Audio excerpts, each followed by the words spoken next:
Good morning friends. સરસ. તો આજના દિવસે આપ બધા જાણો છે એમ આપણે લોકો ભેગા થયા છીએ એક સરસ મજાના ડિબેટ સેશન માટે.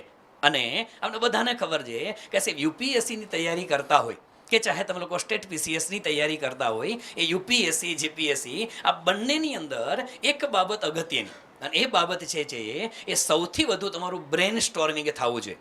કારણ કે માત્ર ને માત્ર આઈ સ્ટ્રોંગલી બિલીવ ધેટ કે માત્ર ને માત્ર તમે લોકો જો ક્લાસીસની અંદર લેક્ચર એટેન્ડ કરો, ઘરે જઈને ચોપડી વાંચી લ્યો, રેફરન્સ બુક રીડ કરી લેશો, એનસીઆરટી રીડ કરી લેશો, it is not enough to crack the UPSC examination.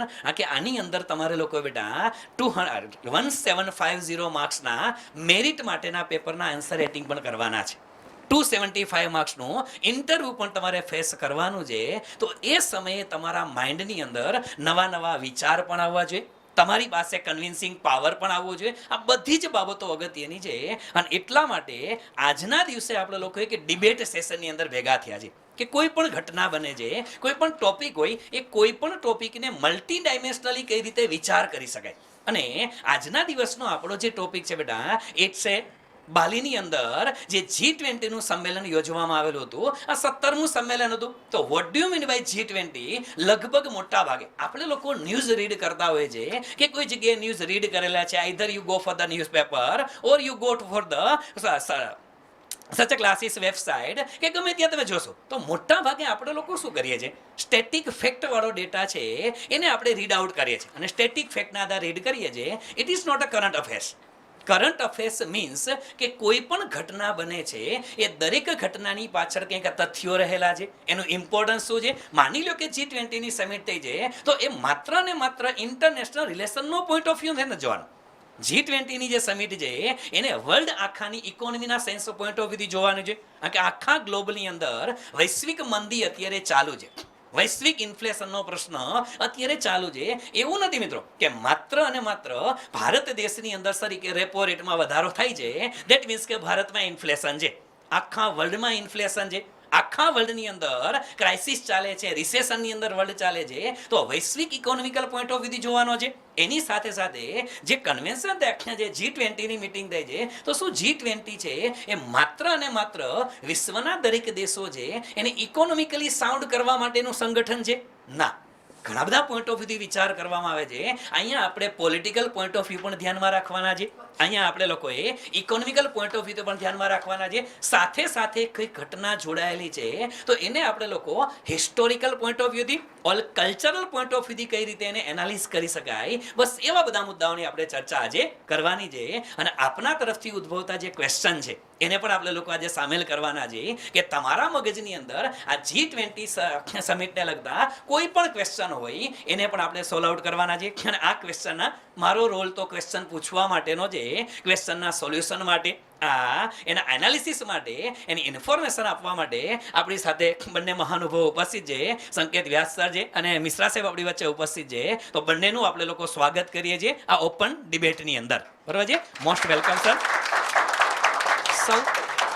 સૌથી પહેલા શરૂઆત કરીએ કે સર G20નું જે સમિટ થયું છે, G20, so what do you mean by G20? ઘણી વખત વિચાર આવે કે સર આ G20 છે શું? તો સૌથી પહેલા આપણે એ જોવાનો પ્રયત્ન કરીએ કે ખરેખર સર G20 છે શું, G20ની પાછળનો હિસ્ટોરિકલ બેકગ્રાઉન્ડ શું છે, અને શા માટે G20ની શરૂઆત કરવામાં આવેલી હતી, એની થોડી ઘણી વાત છે એ આપણે સંકેત સાહેબ કહેશે. Please sir. Thank you sir. Good morning friends.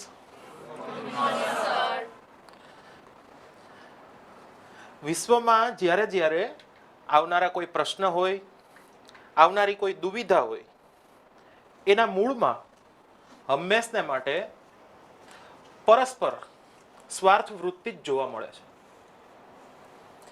આજના સમયમાં જે પ્રશ્ન ઉપસ્થિત છે, જોવા મળે છે, ભૂતકાળમાં જે પ્રશ્ન હતા અને ભવિષ્યમાં હશે, એમાં ક્યાંક ને ક્યાંક જળ, જંગલ, જમીન, સંસાધનો પરસ્પર પોતાનું વિશ્વ ઉપર આધિપત્ય જળવાય, આ જ બાબત હોય છે.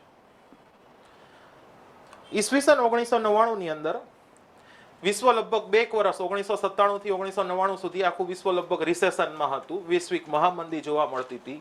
વિશ્વમાં લગભગ બધી જ સમસ્યાઓ ત્યારે હાવી હતી. આ સમયે G7 કન્ટ્રી એના વિત્ત મંત્રીઓએ ભેગા થઈ છે, એક નિર્ણય કરે છે કે ભાઈ આપણે વિશ્વમાં એવું તે કયું પગલું લઈ કે જેનાથી સમગ્ર વિશ્વ એક જગ્યાએ એકઠું થાય, કંઈક એવી પરિભાષા વિકસાવવામાં આવે અને આવનારા પ્રશ્નનું સમાધાન મળી શકે. એ માટે સૌપ્રથમ G20 દેશ છે, વિશ્વના 20 દેશ છે, મુખ્ય 20 દેશ કહી શકીએ, એના વિત્ત મંત્રીઓ અને કેન્દ્રીય બેંકના ગવર્નર્સની એક મીટિંગ યોજવામાં આવે છે. આ લોકો સાથે ભેગા થાય છે, એક સામાન્ય ચર્ચા કરે છે. સમયાંતરે નવી નવી ચર્ચાઓ થતી જાય છે અને અંતે પરિણામે લગભગ 10 વર્ષની ફલશ્રુતિના પરિણામે 2008ની અંદર 14-15 નવેમ્બર 2008ની અંદર સૌ પ્રથમવાર G20 દેશ છે એના રાષ્ટ્રાધ્યક્ષો એટલે કે રાષ્ટ્રના મુખ્યાઓનું એક સૌ પ્રથમ વિશ્વમાં સંમેલન યોજાણું હતું, જે USA વોશિંગ્ટનમાં આયોજન થયું હતું. હવે પ્રશ્ન એ થાય કે આ G20 શબ્દ છે, તો G20 ની અંદર કયા કયા દેશનો આજે સમાવેશ થાય છે, એ લોકોનું કામ શું છે? અને આ 20 દેશ એવા છે કે જે ક્યાંક ને ક્યાંક વિશ્વની લગભગ 60% જનસંખ્યાનું પ્રતિનિધિત્વ કરે છે. એટલે કે વિશ્વની લગભગ 2/3 જનસંખ્યા છે આ G20 દેશની અંદર સમાવેશિત છે. સાથે સાથે વિશ્વમાં થનાર વ્યાપારનું 75% વ્યાપાર માત્ર ને માત્ર G20 જે વિશ્વના 20 દેશ છે એની અંદર સામેલ છે. આ ઉપરાંત વિશ્વની 80% જેટલી અર્થવ્યવસ્થા 20 દેશો સાથે જોડાયેલી છે. હવે જ્યારે વિશ્વની અંદર આ બધા આપણે ફેક્ટ્સ જોઈ, 80% વિશ્વની અર્થવ્યવસ્થા જોડાયેલી હોય, જે જગ્યાએ વિશ્વની 60% જનસંખ્યા 20 દેશની અંદર હોય, તો આ લોકોને એકત્ર થવું પડે, એક મંચ ઉપર આવવું પડે અને પોતપોતાના પ્રશ્ન હોય, પોતપોતાના અંગત સ્વાર્થ માટેના જે કઈ પ્રશ્ન હોય, એકબીજા સાથેના વિવાદ હોય, એના સમાધાન માટે ભેગું થવું પડે. એ જ ન્યાયે સૌપ્રથમ G20 સમિટનું વોશિંગ્ટનમાં આયોજન થયું હતું. એની અંદર આપણે નામ જોઈએ તો કોણ કોણ સામેલ હતું, તો સૌપ્રથમ તો ખાસ કરીને આર્જેન્ટિના, જે દક્ષિણ અમેરિકામાં છે, સાથે સાથે ઓસ્ટ્રેલિયા, પછી બીજું દક્ષિણ અમેરિકાનું કન્ટ્રી જોઈએ, દેશ જોઈએ તો બ્રાઝિલ છે, ઉત્તર અમેરિકામાંથી કેનેડા અને USA સામેલ છે, સાથે સાથે ચીન, France, Germany, Bharat, Indonesia, Italy, Japan, Korea ગણરાજ્ય એટલે કે દક્ષિણ Korea, Mexico, Russia, Saudi Arab, દક્ષિણ આફ્રિકા, તુર્કી, યુનાઇટેડ કિંગડમ અને સાથે સાથે આ 19 દેશ થયા અને 20માં ભાગીદાર તરીકે યુરોપિયન યુનિયન સામેલ છે. આ લોકોનું મુખ્ય કાર્ય એક જ છે કે એક સાથે દર વર્ષે મળે, વિશ્વમાં જે કઈ ઘટનાઓ બની છે, ભવિષ્યમાં બનવાની સંભાવનાઓ છે અને એની અસર વિશ્વની મોટા ભાગના માનવજાત ઉપર થવાની છે અથવા તો અર્થવ્યવસ્થા ઉપર થવાની છે, તો આ લોકો એક મંચ ઉપર ચર્ચા કરશે અને એના દ્વારા એક પરિણામ એટલે કે ફલશ્રુતિ ઉપર પહોંચે અને ભવિષ્યની જરૂરિયાતોને આધારે ભવિષ્યના આવનારા પ્રશ્નોને કઈ રીતે સમાધાન મેળવવું એ બાબતનું એક યોગ્ય સુચારું આયોજન કરશે. બરોબર છે. આ આપણે વાત કરી G20 ની ઐતિહાસિક ભૂમિકા અને એ જ ન્યાયે વિશ્વની અંદર G20 નું ક્યાંય કોઈ સ્થાયી સચિવાલય નથી. પ્રતિ વર્ષ સભ્ય દેશની અંદર મીટિંગ યોજાય છે, એની બેઠક યોજાય છે. લગભગ 1 વર્ષ સુધી સરેરાશ દરેક રાષ્ટ્રને 1 વર્ષ સુધી G20 ની અધ્યક્ષતા કરે છે. જે રાષ્ટ્ર એની અધ્યક્ષતા કરે તેની સાથે સાથે જે G20 ને રિલેટેડ બીજી અન્ય સમિટ હશે, અન્ય મીટિંગ્સ હશે, અન્ય ઇન્ફોર્મલ કે ફોર્મલ જે મુલાકાત હશે એ જ દેશમાં યોગ્ય સુચારું આયોજન થતું હોય છે. યસ.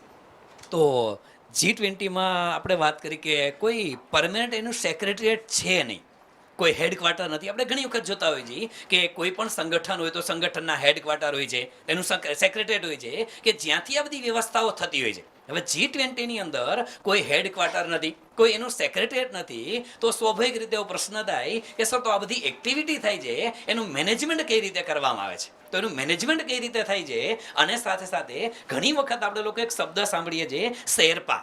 આ શેરપા શબ્દ છે મિત્રો, એને આપણે લોકો ઘણી વખત જ્યારે માઉન્ટેનિંગ કરવામાં આવતું હોય તો માઉન્ટેનિંગ કરવા માટે છે તો તેનો જે ગાઈડ હોય છે જે તમને ગાઈડ કરે છે એને આપણે શેરપા તરીકે ઓળખીએ છીએ. તો અહીંયા પણ શેરપાનો રોલ શું છે એની પણ આપણે લોકો થોડી ઘણી વાત કરવી છે કે ખરેખર જો આનું સેક્રેટરીએટ જ નથી તો આ બધી વ્યવસ્થા કઈ રીતે કરવામાં આવે છે. આપણે જેમ પૂર્વમાં વાત કરી એવી રીતે કોઈ સ્થાયી સચિવાલય નથી હોતું. પ્રતિવર્ષ જે દેશ એનું હોસ્ટ કરે છે એટલે કે જેની અધ્યક્ષતા કરે છે એ જ્યારે સંપૂર્ણ મીટિંગ પૂરી થાય ત્યારે અન્ય દેશને સૌપ્રથમ તો એક વ્યવસ્થા માટે, સુચારુ વ્યવસ્થા માટે આવતા વર્ષની એટલે કે બીજું વર્ષ આવે એની વ્યવસ્થા માટે એની અધ્યક્ષતા સોંપે છે. આ એક છેલ્લે G20 ની સમિટમાં એક સેરેમની હોય છે દર વર્ષે. ત્યારબાદ જે દેશ અધ્યક્ષ બને છે એટલે કે જે દેશ મુખ્યત્વે આપણે કહી શકીએ કે જે યજમાન હોય છે G20 નું આવનારા વર્ષ માટે, એ દેશની અંદર એક G20 ની વ્યવસ્થા માટે વિશ્વના જે સભ્ય દેશ છે એ લોકોનું પહેલામાં વહેલા તો એક સ્થાયી અથવા તો અસ્થાયી એક મુલાકાત થાય છે. જે આપણે સરે વાત કરી શેરપા શબ્દ, એટલે શેરપા શું છે, દરેક જે વિશ્વના સભ્ય દેશ છે G20 માં એનો એક એવો પ્રતિનિધિ કે જે પહેલા દિવસથી લઈને છેલ્લા દિવસ સુધી આ મીટિંગની અંદર, આ થનારા કાર્યક્રમની અંદર, થનારી વાતચીતની અંદર અને ભવિષ્યની ચર્ચા અને વિચારણા અને ભવિષ્યના પરિણામ માટે જે તે દેશની ભૂમિકા માટે જોડાયેલો હોય છે. એ વ્યક્તિને શેરપા તરીકે ઓળખવામાં આવે છે. આ વ્યક્તિનું કાર્ય એક જ છે કે જે થનારી તમામ મુલાકાતોની અંદર પોતે સામેલ થાય છે અને પોતાના દેશનો એક સુચારુ અને સુસ્પષ્ટ મત રાખે છે. બરોબર છે? આ શેરપાનું કામ છે. હવે વાત આવે અસ્થાયી સચિવાલય. અસ્થાયી સચિવાલય એક એવી વ્યવસ્થા છે કે જે પોતાના દેશની અંદર એક ખાનગી સ્ટાફ છે, પોતાની સરકારના અલગ અલગ વિભાગ છે, એના દ્વારા એક યોગ્ય આયોજન બદ્ધ વ્યવસ્થા માટે એક અસ્થાયી સચિવાલયનું નિર્માણ કરવામાં આવે છે અને યોગ્ય વ્યવસ્થાપન અને યોગ્ય મીટિંગ્સનું આયોજન કરવામાં આવે છે અને તેનું યોગ્ય રૂપરેખા, કાર્યક્રમની રૂપરેખા તૈયાર કરવામાં આવે છે. આ મુખ્યત્વે G20 ના અસ્થાયી સચિવાલયનું કાર્ય છે. બરોબર? યસ, સરસ. ને મારા ખ્યાલથી કદાચ અત્યારે ભારતના ભારત વતી શેરપા તરીકે જે કામગીરી કરી રહ્યા છે, કદાચ આપ લોકો નથી એને ખબર હશે. કોણ અત્યારે ભારત વતી શેરપા તરીકેની કામગીરી કરી રહ્યા છે? યસ, કોણ છે? It's not Piyush Goyal, my dear friends. It's ex CEO of the Niti Aayog and he is a Amitabh Kant. Recently, Amitabh Kant is a Sherpa of the India for G20 summits. So this type of જે static fact of question છે એ પણ પરીક્ષાની અંદર ક્યારેક આવતા હોય છે. Either you are going for the UPSC or you are going for the state PCS. આ દરેક જગ્યાએ આવા જે સ્ટેટિક ફેક્ટ વાળા ક્વેશ્ચન છે એને પણ આપણે લોકો ક્યાં કન્સિડર કરતા જશું. અને ખાસ કરીને જે વાત કરી કે G20 ની વાત છે, તો ઘણી વખત આપણે લોકો એવું પણ જોતા હોઈએ છીએ કે G20 જે ખંડો, G20 જેવા સમૂહ જે છે એ પણ બીજા પણ સમૂહ છે. ઘણી વખત આપણે લોકોએ શબ્દ સાંભળેલો હશે કે સર G7 પણ અવેલેબલ છે, G7 અવેલેબલ છે, G8 પણ આપણે લોકો કહેતા હોય છે. So what's the difference between G20, G7? એક નાનો એવો ડાયાગ્રામ અહીં લેવાલો છું કે ખરેખર G7 શું છે અને G20 શું છે. G7 કન્ટ્રીઝ છે ને બેટા, એની અંદર 7 કન્ટ્રી ધ્યાનમાં રાખવામાં આવે છે. First is Canada, second France, Germany, Italy, Japan, United Kingdom and USA. હવે G7 એનું ઓરિજિનલ નામ તો G7 હતું, વચ્ચે એને G8 માં કન્વર્ટ કર્યું હતું. શું કામ? આ કે G8 માં જ્યારે કન્વર્ટ કરવામાં આવ્યું at that time period Russia included. અને વન્સ અગેન રશિયાને એના પરાક્રમને પરિણામે અત્યારે આપને ખબર છે કે ઘણા સમયથી આ G8 જે છે એની જગ્યાએ G7 જ યુઝ કરે છે. આ કે રશિયા અત્યારે પાર્ટ છે નહીં. આ બધા કન્ટ્રી તો G7 અને G8 વાળા છે. એ ઉપરાંતના જે દેશ ભેગા થાય છે એ બધા દેશ કન્ટિન્યુ કરે એટલે શું થાય છે કે મોટા ભાગે આ થતું હોય છે આપણે G20 જોવા મળે છે. તો G20 જ્યારે આવે છે ત્યારે G7 શું છે, G8 શું છે, એને પણ આપણે લોકો ધ્યાનમાં રાખવું જોઈએ. કદાચ તમને લોકોને આવો શબ્દ આવેલો હશે કે ક્યાંક આપણે લોકો G4 શબ્દ પણ સાંભળીએ છીએ. Have you heard about G4 countries? So what do you mean by G4 countries? Which countries are included in G4? Okay. Oh. No. G4 countries.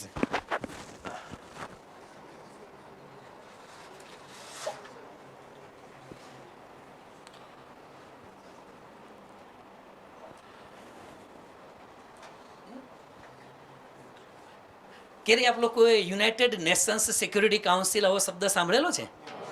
United Nations Security Council. તો યુનાઇટેડ નેશન્સ છે એના how many organs of the United Nations? Six organ, okay, exactly. એ six ઓર્ગનમાંથી એક સૌથી વધુ અગત્યનું organ છે, ઇટ્સ અ સિક્યુરિટી કાઉન્સિલ. અને સિક્યુરિટી કાઉન્સિલની અંદર મિત્રો આપણે બધાને ખબર છે કે ટોટલ 5 પરમેનન્ટ મેમ્બર છે અને 10 નોન પરમેનન્ટ મેમ્બર છે. એ જે 5 પરમેનન્ટ મેમ્બર છે એની અંદર ક્યાંય ભારત દેશ નથી. નોન પરમેનન્ટની મેમ્બરની અંદર અત્યારે ભારત દેશ છે.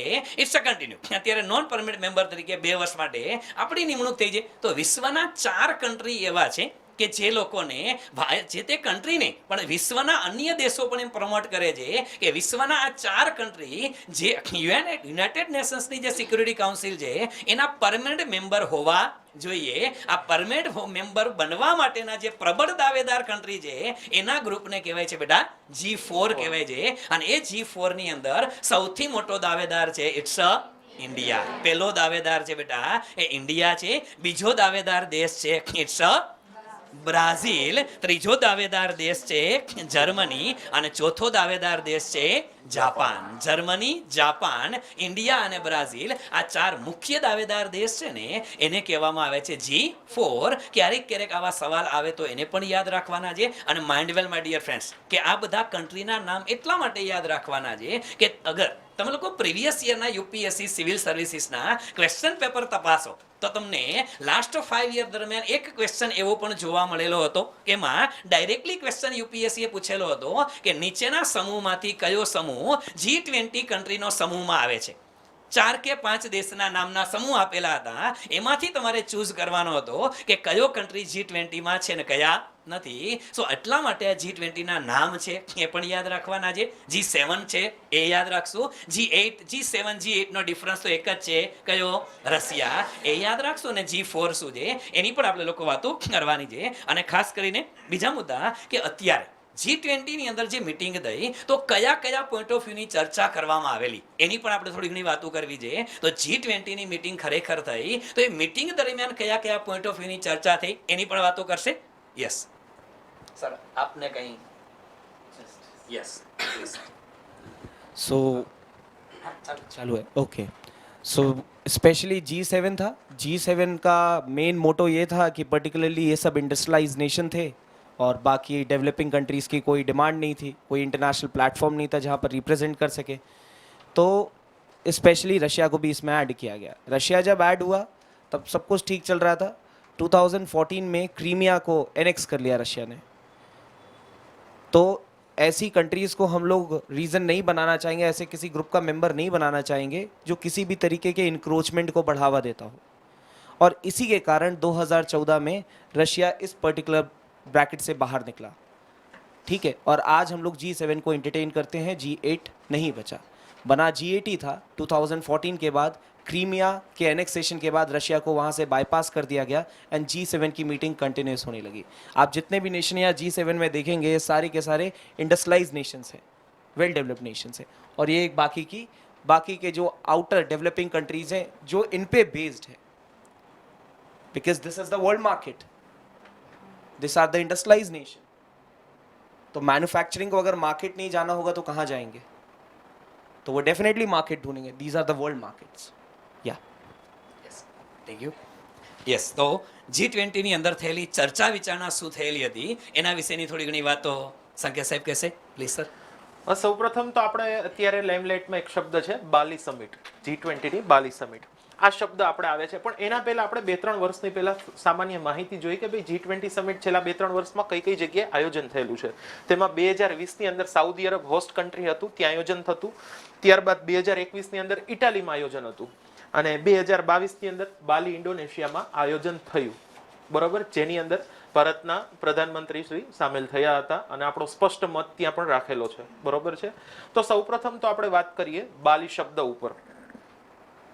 આ બાલી ઇન્ડોનેશિયા સમિટ એટલે કે G20 સમિટ જે ઇન્ડોનેશિયાના બાલી રિજિયનની અંદર આયોજન થયું છે. બરોબર છે. પરંતુ એ પહેલા બાલી સંમેલન 2005 અને 7 આ 2 વર્ષ દરમિયાન લગભગ એક વખત લાઇમલાઇટમાં આવી ગયું છે બાલી સંમેલન. શા માટે? તો જ્યારે વિશ્વની અંદર ગ્રીન હાઉસ ગેસ એની અસર ઘટે અને જે સતત તાપમાનમાં વધારો થઈ રહ્યો છે, ઉત્સર્જનમાં વધારો થઈ રહ્યો છે, એને કંટ્રોલમાં રહેવા, એની ઉપર યોગ્ય એક પરિણાત્મક કાર્યવાહી કરવા માટે બાલીમાં એક સંમેલન 2005ની અંદર આયોજન હતું અને એની અંદર એવો એક લક્ષ્ય પણ રખાયો હતો કે 2050 સુધીમાં જે ઈસવીસન 2000માં ટોટલ ગ્રીન હાઉસ તાપમાન જે હતું તે સીમિત કરવામાં આવે. આવી એક ત્યારે વાત હતી. પરંતુ અત્યારે હાલમાં આપણે વાત કરશું સૌપ્રથમ તો બાલી ઇન્ડોનેશિયામાં જે 2022ની સમિટ યોજાઈ એનો શું થીમ હતી? Recover together, recover stronger.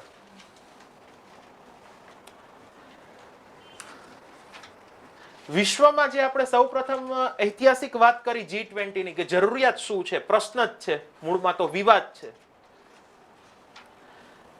વિશ્વની અંદર શાંતિ ત્યારે સ્થાયી થશે અથવા તો સ્થાપિત થશે જ્યારે સમગ્ર વિશ્વના તમામ લોકોનું કલ્યાણ થાય અને સમગ્ર વિશ્વની અર્થવ્યવસ્થાનું એક યોગ્ય સુચારું આયોજન થાય, તમામને રોજગાર મળે, તમામની જે પાયાની જરૂરિયાત હોય એ છેલ્લી સમાજના છેલ્લા તબક્કા સુધી એની પહોંચ સુનિશ્ચિત બનાવવામાં આવે. આ માટે જે ઇન્ડોનેશિયાની અંદર સમિટ યોજાઈ એના મુખ્યત્વે 3 મુદ્દા બનાવ્યા હતા. એ લોકોએ 3 મુદ્દાને ટાર્ગેટ કરેલા હતા. એમાં પહેલું છે અર્થવ્યવસ્થાને મજબૂત બનાવવી, બીજું છે વિશ્વભરમાં આવેલ મહામારી, સ્વાસ્થ્ય, શિક્ષણ વગેરે આવતા પડકારોનો યોગ્ય એક સામનો કરવો, અને એને આધારે મુખ્ય 3 બાબતો જેવી કે global health infrastructure, sustainable energy transition અને ડિજિટલ ટ્રાન્સફોર્મેશન, આ 3 બાબતોને આધારે વૈશ્વિક ચર્ચા કરવી, એક વૈશ્વિક આયોજન કરવું કે જેના આધારે એક પરિણાત્મક કાર્યવાહી થાય અને વિશ્વના તમામ લોકોનું કલ્યાણ થાય. આ બાબત માટે ખાસ કરીને સાથે સાથે જે સંસાધન છે એની સમગ્ર દેશ, સમગ્ર લોકો સુધી પહોંચ બનાવવામાં આવે.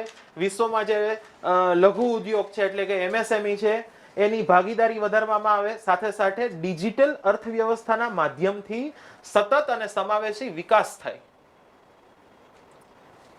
ડિજિટલાઇઝેશન છે એની અંદર એવી ક્ષમતા છે કે વિશ્વના તમામ લોકોનું કલ્યાણ થઈ શકે, વિશ્વના તમામ લોકોની ભાગીદારી વિકાસમાં યોગ્યતમ 100% સુનિશ્ચિત કરી શકાય તેવી ડિજિટલાઇઝેશનની પાસે ક્ષમતા છે. એનો યોગ્ય ઉપયોગ કરવો, સાથે સાથે વૈશ્વિક કરાધાન અને જે બુનિયાદી માળખું બરોબર છે, ઇન્ફ્રાસ્ટ્રક્ચર ડેવલપ થઈ વિશ્વના તમામ દેશની અંદર એના માટેનો યોગ્ય વિત્તીય સુવિધા થાય. સાથે સાથે વિશ્વની અંદર ક્યાંક ને ક્યાંક ભ્રષ્ટાચારની એક સમસ્યા છે, એનું કઈ રીતે નિરાકરણ લાવી શકાય, એને કઈ રીતે ઘટાડી શકાય, આ તમામ બાબત ઉપર એક મજબૂત સહયોગ સ્થાપિત થાય. આ તમામ બાબતો ઉપર G20 બાલી ઇન્ડોનેશિયામાં જે સમિટ યોજાઈ એમાં વ્યાપક ચર્ચા થઈ છે.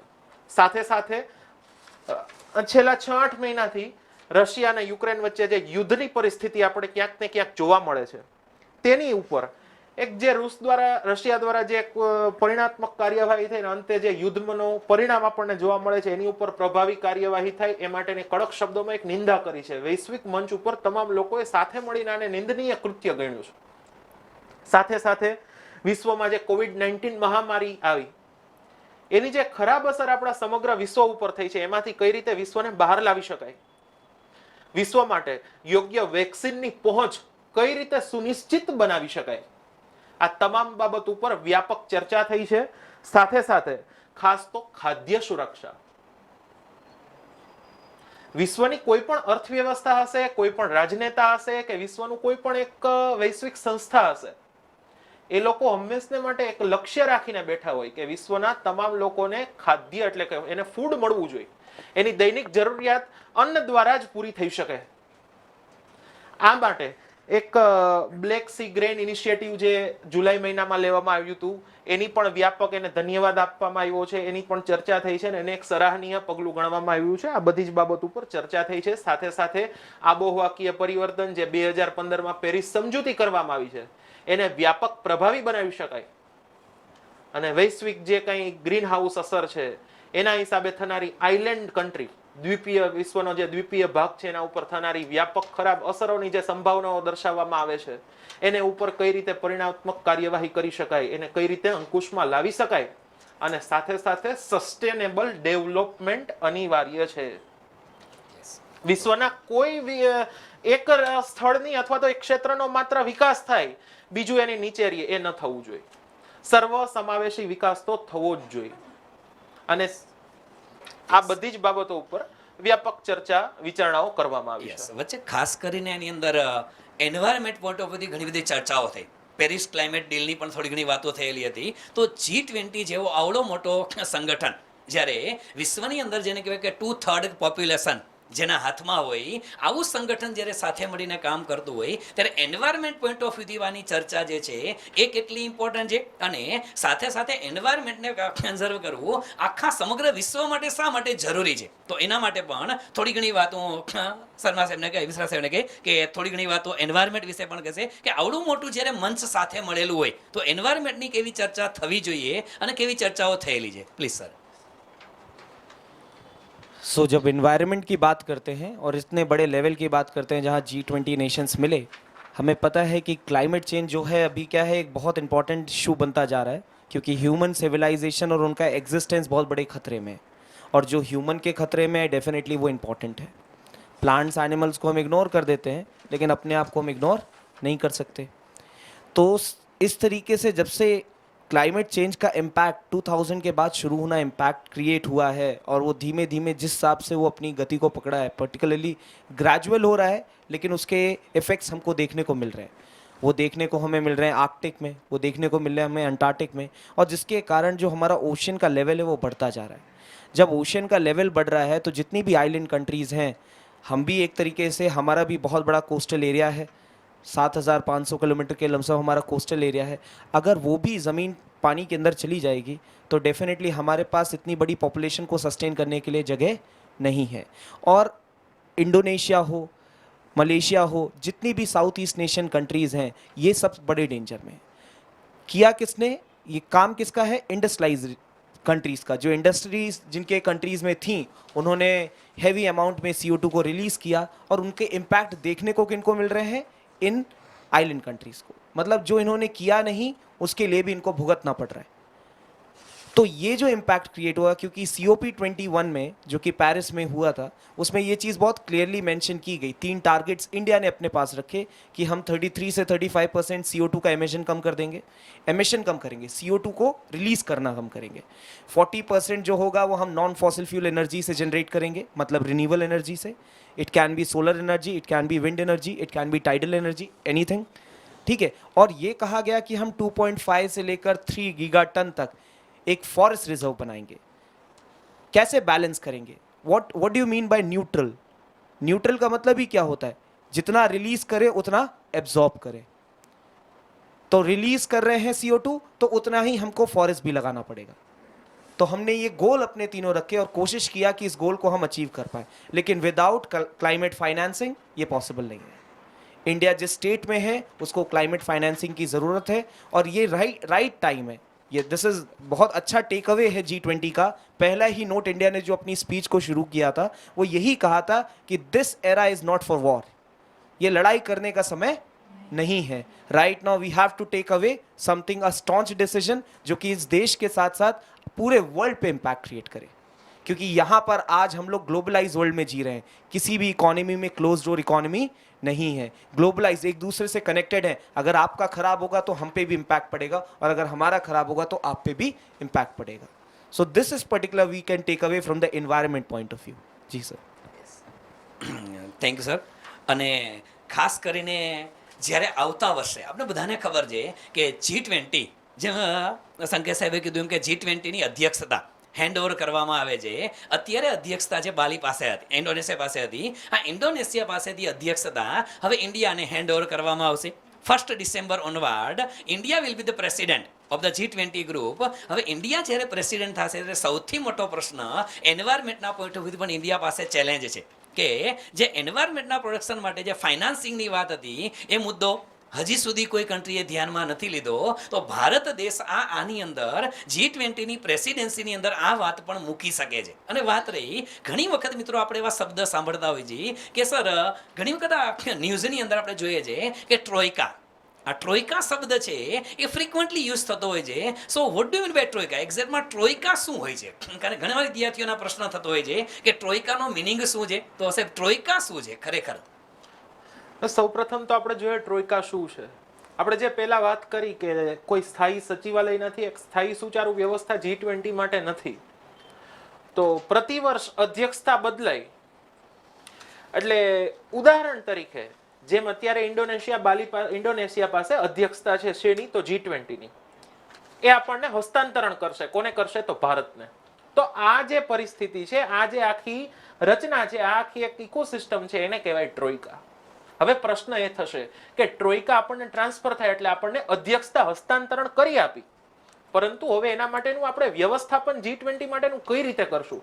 તો એના માટે એક અસ્થાયી વ્યવસ્થાને એક આપણે સ્થાયી શબ્દમાં કહી શકાય, અસ્થાયી ન કહેવાય એ શબ્દને, એ માટેનું ખાસ તો એક જે વ્યક્તિને અધ્યક્ષતા હસ્તાંતરણ થાય એ દેશ, પૂર્વ જેની પાસે અધ્યક્ષતા છે એ, અને આવનારી સમિટ જે દેશની અંદર યોજાઈ જાય ત્યારબાદ જે સમિટ જે દેશમાં યોજાશે, આ ત્રણેય દેશ સાથે મળે અને યોગ્ય વ્યવસ્થાપન કરે. એમાં આ વર્ષે એટલે કે હવે 1 ડિસેમ્બરથી જે ભારતને સ્થાયી અધ્યક્ષતા મળવાની છે G20 ની, તો એની અંદર ટ્રોયકાની અંદર યોગ્ય વ્યવસ્થાપન માટે સૌપ્રથમ તો ઇન્ડોનેશિયા, જેણે આપણને ભારતને અધ્યક્ષતા આપી, આપણે ભારત કે આપણે એના અધ્યક્ષ બનશું, અધ્યક્ષ બની ગયા. અને હવે પછી એટલે કે જે 2024 ની અંદર બ્રાઝિલની અંદર આયોજન થશે G20 સમિટનું. તો આ ત્રણેય દેશો સાથે સમન્વયન દ્વારા યોગ્ય આયોજન કરવામાં આવે છે. બરોબર છે? એના માટે એક આપણે યાદ રાખવાનું છે ખાસ તો કે જે દેશ પાસે અધ્યક્ષતા હતી, જે દેશ પાસે અધ્યક્ષતા છે અને ભવિષ્યમાં જેને અધ્યક્ષતા મળવાની છે, આ ત્રણેય સાથે મળી અને એક યોગ્ય આયોજન કરે છે.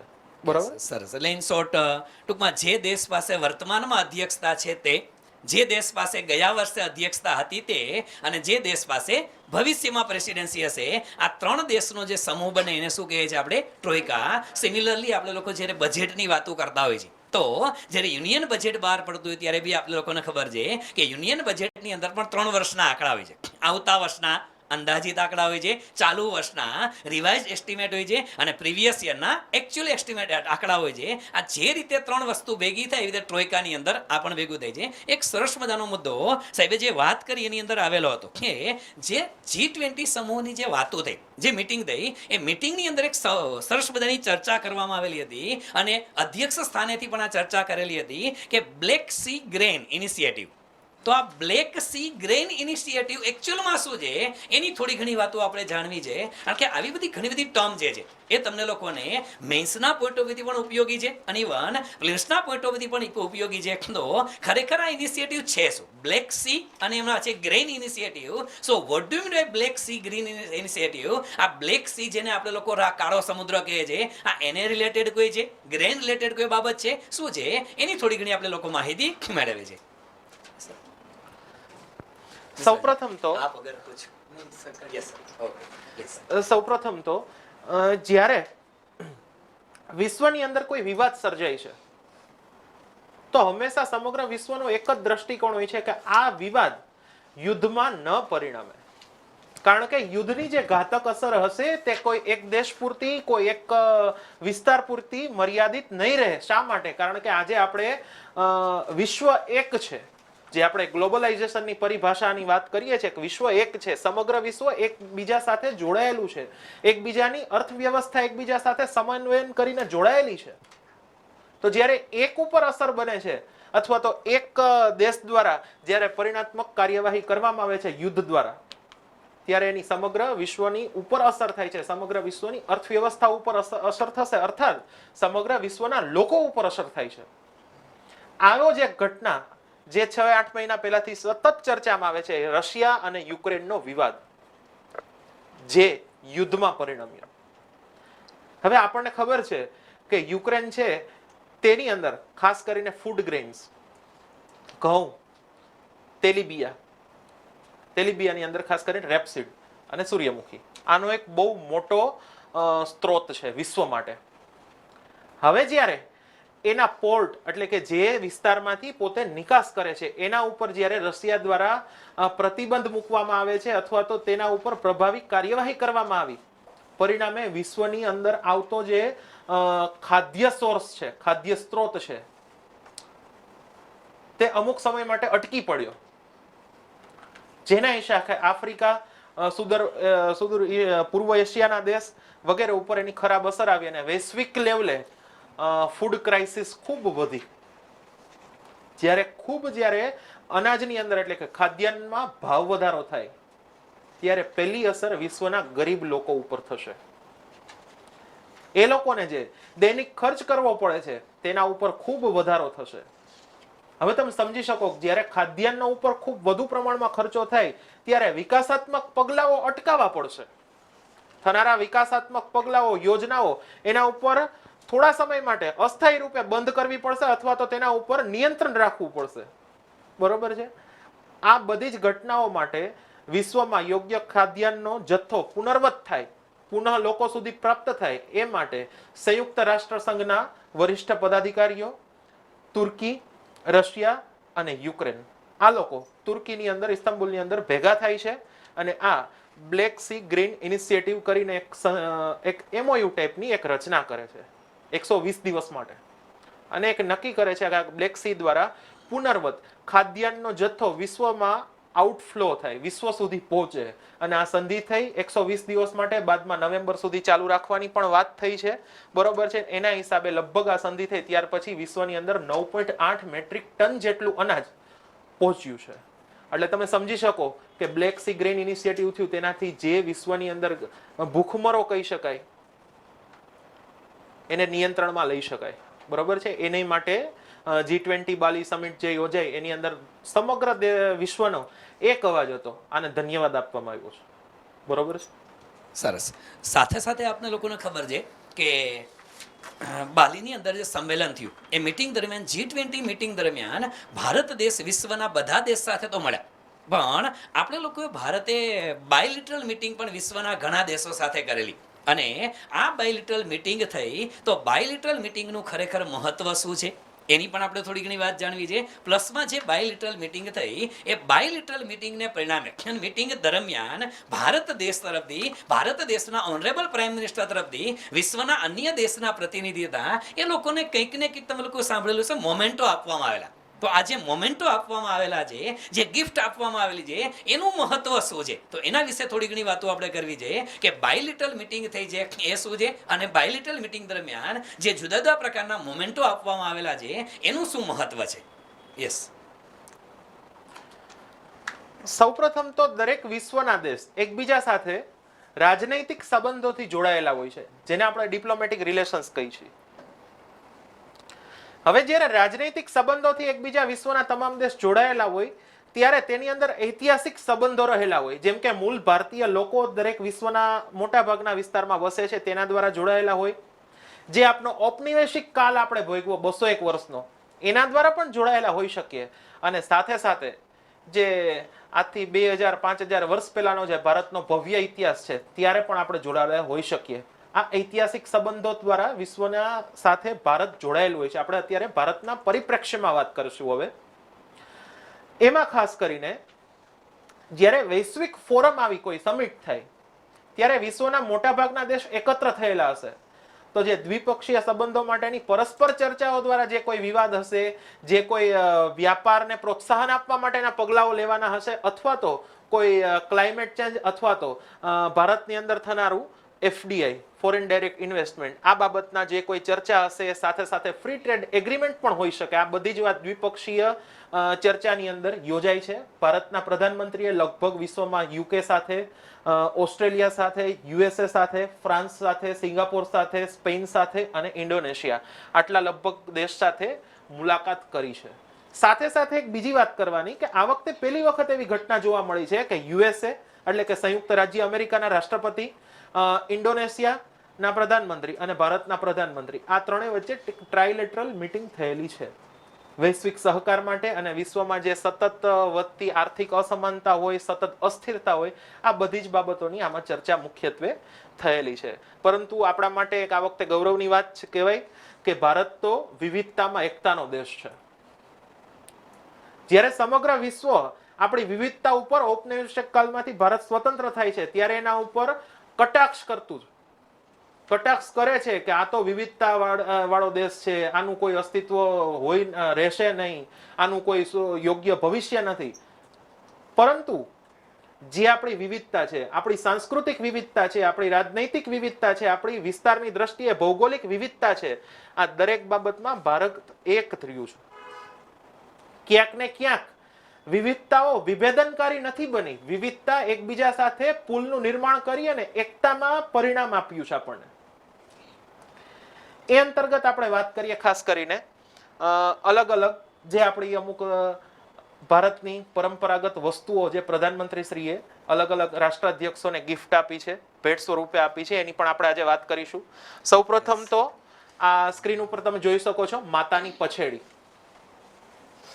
આપણા ગુજરાત માટે તો આ એક ગૌરવની બાબત કહી શકાય, કારણ કે આ ગુજરાતનું જ આર્ટ છે. બરાબર છે.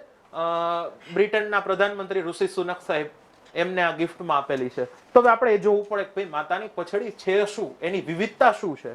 તો એમાં ખાસ તો ગુજરાતનું હાથવણાટનું એક કાપડ છે.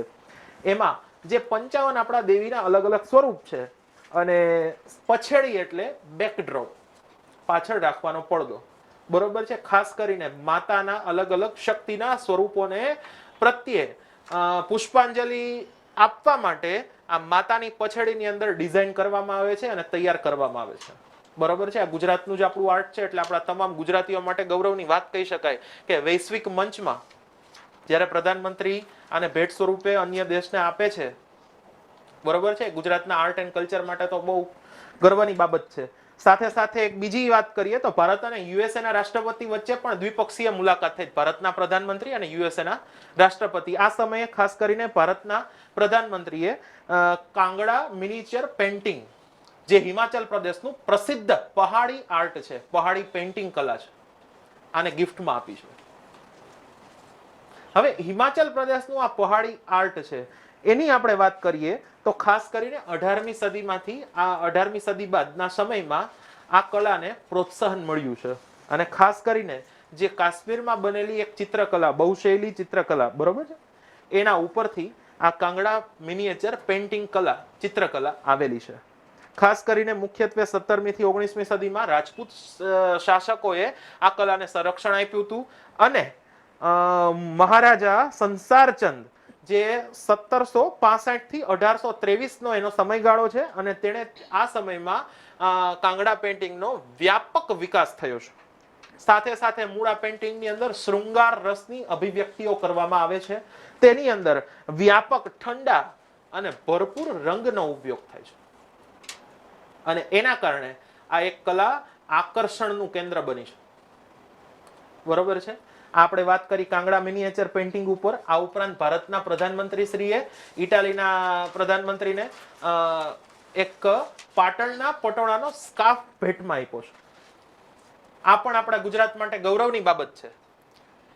મૂળ તો રેશમમાંથી બનાવટ કરવામાં આવે છે, પરંતુ આપણે એ જોવાનું છે કે પાટણના પટોળા બનાવનાર પરિવાર કોણ છે, મૂળ એ ક્યાંનો છે.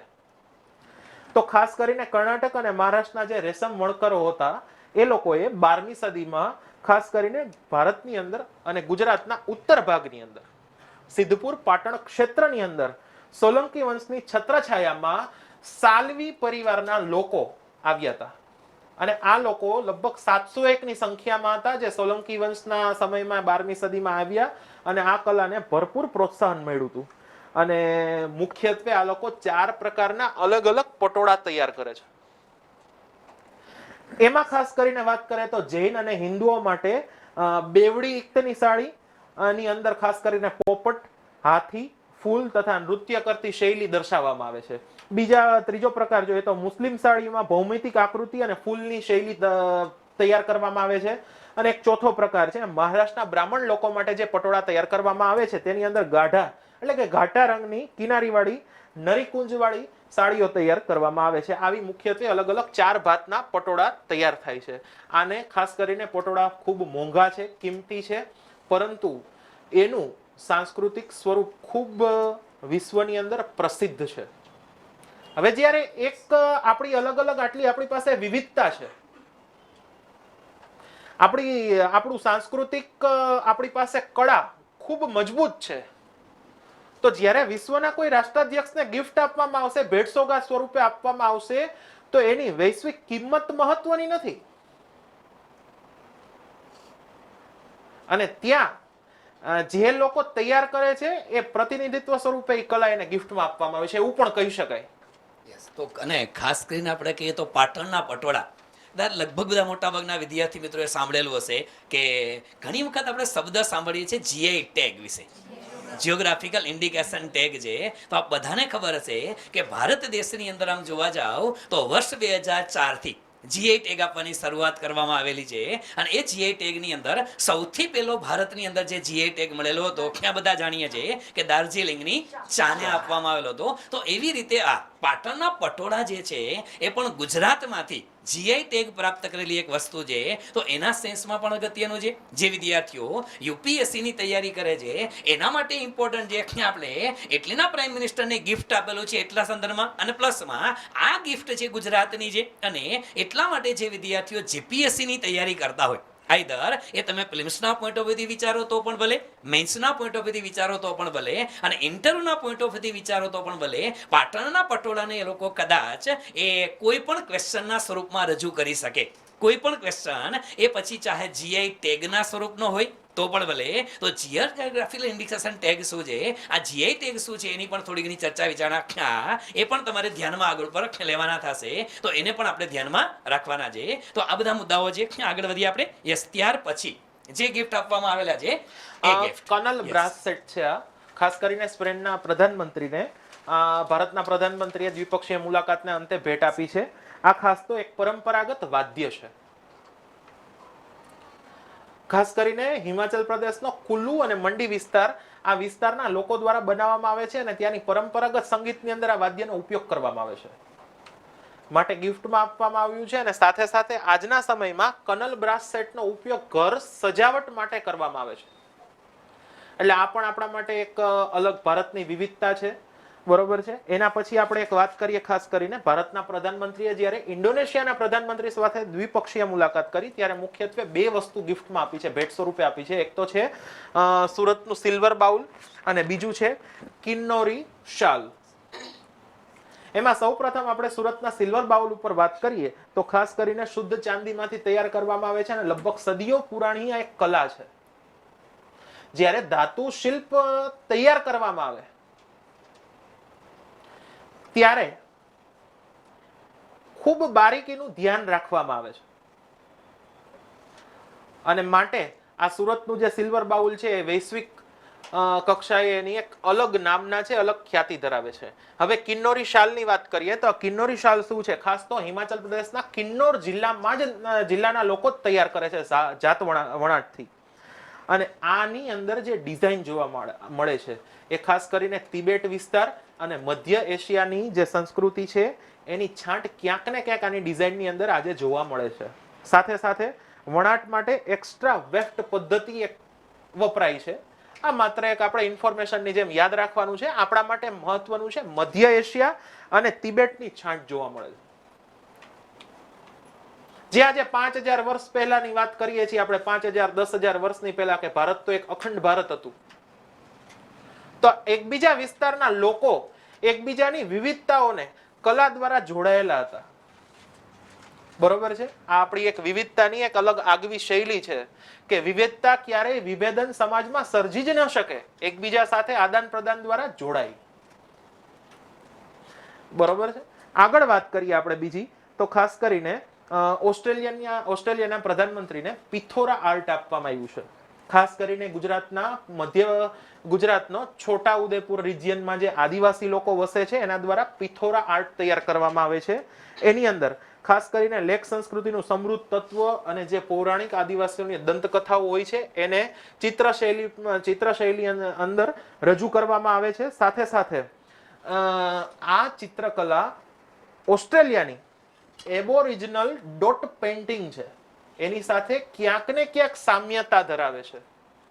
હવે તમે સમજી શકો કે વૈશ્વિક લેવલે જ્યારે દ્વિપક્ષીય સંબંધો મજબૂત કરવાના હોય તો એકબીજા દેશ એકબીજા સાથે સાંસ્કૃતિક વસ્તુઓનું આદાન પ્રદાન, સાંસ્કૃતિક ઘટનાઓના આદાન પ્રદાન, ઐતિહાસિક ઘટનાઓના આદાન પ્રદાન દ્વારા જોડાયેલા હોય, પરિણામે બે દેશ વચ્ચેના દ્વિપક્ષીય સંબંધો ખૂબ મજબૂત બને. તો આપણે કહી શકીએ કે બે સંસ્કૃતિના અલગ અલગ લોકો એકબીજા સાથે કલા દ્વારા જોડાયેલા હતા. બરોબર છે. આપણે પિથોરા આર્ટ ઉપર વાત કરી. Yes, અને પિઠોરા આર્ટની એક એ પણ ખાસિયત છે કે જે આપણે પાટણના પટોળાની વાત કરી કે જેને ગુજરાતની એક વસ્તુ તરીકે જીઆઈ ટેગ પ્રાપ્ત કરેલો છે. પિઠોરા આર્ટ છે એ પણ એવી છે કે જેને જીઆઈ ટેગ આપવામાં આવેલો છે. તો એ પણ આપણે એક ધ્યાનમાં રાખવા જેવી બાબત ખરી. યસ. એના પછી વાત કરીએ તો ખાસ તો ફ્રાન્સ, જર્મની અને સિંગાપુરના રાષ્ટ્રાધ્યક્ષોને આ અગાટે બાઉલ એટલે કે સુલેમાની બાઉલ જે આપણી કચ્છની એક વિશિષ્ટ શૈલી છે એને ભેટ સ્વરૂપે આપવામાં આવી છે, જે ખાસ તો અર્ધકિંમતી પથ્થર જેને કહેવાય છે કેલ્સિડોનિક સિલિકામાંથી તૈયાર કરવામાં આવે છે. ગુજરાતની અંદર ખાસ કરીને રાજપીપળા અને રતનપુરની જે ભૂગર્ભ ખાણ છે, નદીનો પટ વિસ્તાર, તટીય વિસ્તાર, એની અંદરથી આ પથ્થર પ્રાપ્ત કરીએ છીએ. એની અંદરથી આ બનાવવામાં આવે છે, તૈયાર કરવામાં આવે છે અને આનો ખાસ કરીને ઉપયોગ તો ઘર સજાવટ માટે કરવામાં આવે છે. જ્યારે આપણે વિશ્વના કોઈ દેશને, કોઈ રાષ્ટ્રાધ્યક્ષને આપણે આ ભેટ સ્વરૂપે આપશું તો આપણા લોકોનું પ્રતિનિધિત્વ તો થવાનું જ છે, પરંતુ સાથે સાથે એ કલામાં જોડાયેલા કારીગર એની રોજગારી ઉપર પણ અસર થશે. કારણ કે આજે વિશ્વના તમામ લોકો ભારત તરફ એક કંઈક આગવી, અલગ અને એક વિશિષ્ટતા ધરાવતી નજરથી જોડાયેલા છે. એનું કંઈક ધ્યાન ભારત તરફ કંઈક અલગ દ્રષ્ટિકોણ છે. શા માટે? એક તો ભારતની અંદર વ્યાપક વિવિધતા છે, એ વિવિધતાઓની એકતા દ્વારા જોડાણ છે અને ઉપરાંત સાથે સાથે ખાસ કરીને એક અલગ આગવી શૈલી છે કે જે 5000 10,000 વર્ષ પહેલાની કોઈ આધુનિક સંસ્કૃતિઓમાં જ્યારે એનું કોઈ આવી કલાઓનું અસ્તિત્વ નહોતું તે સમયે ભારતની અંદર આવી કલાઓનું અસ્તિત્વ હતું. આનો મતલબ એ છે કે વિશ્વ જ્યારે પુરાતન અથવા તો પાષાણ યુગમાં જીવતો તે સમયથી ભારત એક આગવી સંસ્કૃતિ અથવા તો ભારતનો એક આગવો વિકાસ થયેલો હતો. આપણે જાણી શકીએ આ બાબત ઉપરથી, એના ઉપરથી ફલિત પણ થાય છે. આ અલગ અલગ આપણું આર્ટ એન્ડ કલ્ચર છે, ખૂબ વિશિષ્ટતા ધરાવે છે. આને જાણવું, સમજવું એમ બહુ આજના સમય માટે ખૂબ જરૂરી છે. યસ. એટલે જે ખાસ કરીને જ્યારે મિત્રો આપણે અગાઉ વાત કરી કે કોઈ પણ ટોપિક જ્યારે આપણી સામે આવે છે, માત્ર ને માત્ર G20ની જે સમિટ થઈ છે એ સમિટની અંદર ઇકોનોમિકલ કોઈ વાતો થયેલી હોય, કોઈ પણ પ્રકારના ઇન્ફ્લેશન રિલેટેડ કોઈ વાત થયેલી હોય, એન્વાયરમેન્ટ રિલેટેડ વાત થયેલી, એ તો ઓકે, એ સમજવાની છે. પણ સાથે સાથે જ્યારે આવી કોઈ અગત્યની વસ્તુઓનું આદાન પ્રદાન થયેલું હોય, એ વસ્તુઓ પાછળનો મિનિંગ શું છે, વસ્તુઓ પાછળનું મહત્વ શું છે, અને એ વસ્તુઓ ક્યાંક ને ક્યાંક મિત્રો આપણે જોઈએ છીએ કે કોઈ પણ કોમ્પિટિટિવ એક્ઝામિનેશનના પેપરમાં આપણે સિદ્ધિ થતી જોવા મળે, સિદ્ધિ આવતી જોવા મળે છે. એવી જ રીતે એક સૌથી અગત્યનો મુદ્દો, ઘણી વખત આપ લોકોએ આ મીટિંગના પિક્ચર્સ જોયા હોય તો એ પિક્ચર્સની અંદર એક પિક્ચર્સ આપણે લોકોએ આ પણ જોયેલું હશે. કદાચ આ પિક્ચર્સ તમે લોકો જોયેલું હશે. આ પિક્ચર, અને આ પિક્ચર શું કહેવા માંગે છે યાર કે એ જગ્યાએ, જે જગ્યાએ બાલી સંમેલન થયું હતું, એ બાલી સંમેલન વખતે વિશ્વના જે દેશના પ્રતિનિધિ ભેગા થયા હતા એ બધા લોકોએ જે મેંગ્રોવ ફોરેસ્ટ છે એની પણ મુલાકાત લીધેલી હતી. તો મેંગ્રોવ ફોરેસ્ટની મુલાકાત જો માત્ર ને માત્ર G20 સમિટ છે એ એવું નથી કે ત્યાં વિશ્વના જુદા જુદા દેશના પ્રતિનિધિ ભેગા થયા અને એમાં 19 દેશના પ્રતિનિધિ હતા. સાથે યુરોપિયન યુનિયન, એ એક યુનિયન છે, દેશ 19 છે, પણ યુરોપિયન યુનિયન ત્યાં જાય છે. સ્પેનના પ્રતિનિધિ આવેલા હતા, પણ સ્પેન એક એનો મેમ્બર નથી, પણ સ્પેન એક ઓબ્ઝર્વર તરીકે જોઈન્ટ થાય છે, એટલે મીટિંગની અંદર હાજર. તો આ બધા દેશના લોકો પ્રતિનિધિ ત્યાં ભેગા થાય છે, મેંગ્રોવ ફોરેસ્ટની મુલાકાત લે છે. તો એની પાછળનું મહત્વ શું છે આ મુલાકાત, અને આમાંથી કયા કયા પોઈન્ટ ઓફ વ્યૂથી આપણે વિચાર કરી શકાય, આવનારી કોમ્પિટિટિવ એક્ઝામમાં આને રિલેટેડ કોઈ સવાલ કઈ રીતે પૂછી શકાય, એની થોડી ઘણી વાતો આપણે કરવી છે. તો સાહેબ આનું મહત્વ શું છે, મેંગ્રોવ ફોરેસ્ટની વિઝિટ, એનું મહત્વ શું કહી શકાય? સૌપ્રથમ તો આપણે એના 15 દિવસ પહેલાના, મહિના દિવસ પહેલાના ભૂતકાળમાં જઈએ તો COP27 પર્યાવરણ માટે જે સમિટ યોજાય છે તે આ વર્ષે ઇજિપ્ત, મિસ્રની અંદર આયોજન થયું હતું. તેની અંદર યુનાઇટેડ અરબ અમીરાટ્સ અને ઇન્ડોનેશિયા આ બંને સાથે મળી અને મેંગ્રોવ એલાયન્સ ફોર ક્લાઇમેટ આવું એક સંગઠન બનાવવાની એક પ્રાઇમરી જાહેરાત કરેલી. તેની અંદર આ G20 સમિટની સાથે સાથે એનું પ્રથમ એક સત્ર કહી શકો અથવા તો એની એક ઇન્ફોર્મલ મીટિંગ કહી શકો, એનું G20 ની સાથે આયોજન કરવામાં આવ્યું હતું. એની અંદર ખાસ કરીને ભારત, ઇન્ડોનેશિયા શ્રીલંકા, જાપાન વગેરે પણ આ યુએઈ અને ઇન્ડોનેશિયાની સાથે મુખ્યત્વે શ્રીલંકા, ભારત અને જાપાન જોડાયા છે. હવે આ એક સ્વજવાબદારી વાળા સંગઠનનું નિર્માણ છે. શેના માટે? કારણ કે સુદૂર પૂર્વ એશિયાનો વિસ્તાર છે, જે આપણે આખો અરબ સાગર જોઈ શકીએ, એશિયા પેસિફિક ક્ષેત્ર પણ જેને કહી શકાય, તેની અંદર પ્રાકૃતિક રીતે મેંગ્રુવ જોવા મળે છે. જ્યારે વૈશ્વિક સુનામી હોય, પૂર હોય, અથવા તો આવનારી કોઈ કુદરતી આપત્તિ હોય, એની અંદર આ મેંગ્રુવ એક કિનારાના વિસ્તારનું એક રક્ષણાત્મક ઉપાય છે. પ્રાકૃતિક રીતે રક્ષણ કરે છે. બરોબર છે. માટે આ મેંગ્રુવનું મહત્વ છે. આ અંતર્ગત આ દરેક રાષ્ટ્રાધ્યક્ષોએ મેંગ્રુવ ફોરેસ્ટની અંદર જઈ અને મેંગ્રુવનું સીડિંગ કરેલું છે. બરોબર છે. આ એક આપણે આ ફોટા ઉપરથી ખાસ કરીને ચર્ચામાં આવેલું છે. બીજી વસ્તુ એ કે જે વિશ્વની અંદર કાર્બન સિંક, એના માટે પણ આ મેંગ્રુવ એક સારું એવું ઉપાય છે કે જે કાર્બન સિંક સ્વરૂપે એનો ઉપયોગ થઈ શકશે. બરોબર છે. આ ઉપરાંત બીજી એક વાત કરીએ તો ભારતના પરિપ્રેક્ષ્યમાં જો જોઈ તો ભારત પાસે 5000 વર્ગ કિલોમીટરનો જે સ્થળજ રેખા છે, એની અંદર લગભગ ઘણા બધા વિસ્તારમાં, કચ્છથી લઈને સુંદરવન સુધીના વિસ્તારમાં, એટલે કે ભારતનો પશ્ચિમ છેડો અને ભારતનો પૂર્વ છેડો, ઘણા બધા કિનારા ઉપર, અને સાથે સાથે આપણો ભારતનો એક દ્વીપીય ભાગ આંદામાન અને નિકોબાર ટાપુ, તેની ઉપર મેંગ્રુવની ઘણી બધી અલગ અલગ 50 થી વધારે જાત જોવા મળે છે, ભારતમાં અસ્તિત્વ ધરાવે છે. ભારતનું મોટામાં મોટું મેંગ્રુવ વન સુંદરવન છે. બરોબર. તેની અંદર ખાસ કરીને ભારતનો રોયલ બેંગાલ ટાઈગર નિવાસ કરે છે, તેનું સ્થાયી ઘર છે. બરોબર છે. આ બધી જ આપણી મેંગ્રુવની વિશેષતા છે. આ બધી જ આપણે અલગ અલગ પરિપ્રેક્ષમાં આજે આપણે વાત કરી. ખાસ કરીને પ્રધાનમંત્રી ભારતના સામેલ થયા હતા આમાં મેંગ્રુવમાં, એની ચર્ચા કરી. અત્યાર સુધીમાં આપેલી આપણે ગિફ્ટ ભેટ આપી એની વાત કરી. સાથે સાથે વૈશ્વિક લેવલે એક એવો આવાજ, એક એવી વ્યવસ્થા કે જેના આધારે વિશ્વ શાંતિ તરફ જાય, વિશ્વના તમામ લોકોનો વિકાસ થઈ શકે, આપણે આટલી ચર્ચા કરી. યસ. સૌથી વધુ અગત્યની બાબત એ છે કે ટ્રોયકાની આપણે જે વાત કરી, ગયા વર્ષે તરીકે ઇન્ડોનેશિયા અધ્યક્ષ હતા. ઇન્ડોનેશિયાના પ્રેસિડેન્ટ દ્વારા ભારતને આ ઘણી વખત આપણે લોકો જોતા હોય કે સર આ બંને પ્રાઇમ મિનિસ્ટર ઓફ ઇન્ડિયા અને પ્રેસિડેન્ટ ઓફ ઇન્ડોનેશિયા આ બંને સાથે મળીને હાથની અંદર રસોઈ લઈને એકબીજા આદાન પ્રદાન કરે છે. આ કોઈ ગિફ્ટ નથી મિત્રો. આજે આદાન પ્રદાન થયું છે, એ આદાન પ્રદાન શેનું થયું છે? તો આ આદાન પ્રદાન છે બધા એ પ્રેસિડેન્સી હેન્ડઓવર કરેલી છે.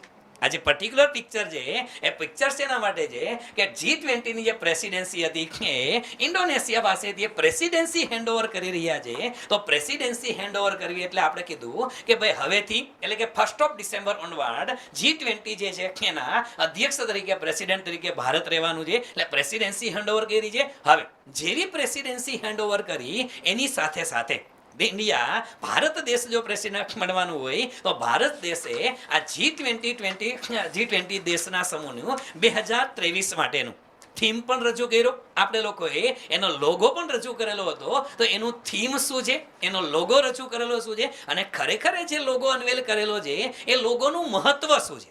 કારણ કે ઘણી વખત આ બાબતો છે એ તમે લોકો ઇન્ટરવ્યુના પોઈન્ટ ઓફ વ્યૂથી પણ રજૂ કરી શકો છો. તો ખરેખર આ લોગોનું મહત્વ શું છે અને એ લોગોની અંદર આવેલી બાબતો છે. આપણે સૌથી પહેલા લોગોની અંદર મિત્રો વાત એને કરે છે વસુધૈવ કુટુંબકમ. તો વસુધૈવ કુટુંબકમ શું છે? વન અર્થ, વન ફેમિલી, વન ફ્યુચર. આ શબ્દ શા માટે લીધેલા છે? અને ખરેખર આપણે ફોટોની અંદર તમે જોવો છો તો ગ્લોબ પણ ફોટોની અંદર છે, સાથે સાથે લોટસ પણ ફોટોની અંદર આપેલું છે. તો આનું શું મિનિંગ છે? ખરેખર મિનિસ્ટ્રીએ પણ આની વાતની નોંધ કરેલી છે અને એના વિશે પણ ઘણી બધી બાબતો આવેલી છે ગવર્મેન્ટ ઓફ ઇન્ડિયાની અંદર. તો માય ગવર્મેન્ટે પણ આની ઇનિશિયેટિવને આવકારો છે. તો ખરેખર એનો મિનિંગ શું છે? સેવા લોગો છે એ લોગોનો મિનિંગ શું છે? ખરેખર ભારતના સંદર્ભમાં વસુધૈવ કુટુંબકમ આ પરિધારણા શું છે એની થોડી ઘણી વાતો છે એ આપણે ચર્ચા કરીએ. કારણ કે આ મુદ્દો પણ આપણા માટે ખૂબ જ અગત્યનો સાબિત થશે. કારણ કે હવેથી તમે લોકો જ્યારે એક્ઝામિનેશન આપતા હશો 2023 ની અંદર, either you are appearing in the UPSC examination or you are appearing in the state PCS examination, જ્યારે તમે લોકો કોઈ એક્ઝામિનેશનમાં અપિયર થયા હશો, જ્યારે તમે લોકો કોઈ મેન્સ લખતા હશો, કે જ્યારે તમે લોકો ઇન્ટરવ્યુ આપતા હશો ને, ત્યારે ઇન્ડિયા આનું પ્રેસિડેન્ટ હશે. તો એના પોઈન્ટ ઓફ વ્યૂથી આપણા માટે આ બધા જ મુદ્દા અગત્યના છે. તો એના વિશે થોડી ઘણી વાતો આપણે કરશું. પ્લીઝ. સૌપ્રથમ તો આપણે વાત કરીએ વસુધૈવ કુટુંબકમ શું છે. ભારતની અંદર જે આપણે ત્યાં આપણા શાસ્ત્રની અંદર એક મહોપનિષદ છે. એ મહોપનિષદની અંદર એક સંસ્કૃત સૂક્તિ છે, અયમ નિજઃ પરો વેતિ ગણના લઘુ ચેતસામ ઉદ્દાર ચરિતાનામ વસુધૈવ કુટુંબકમ.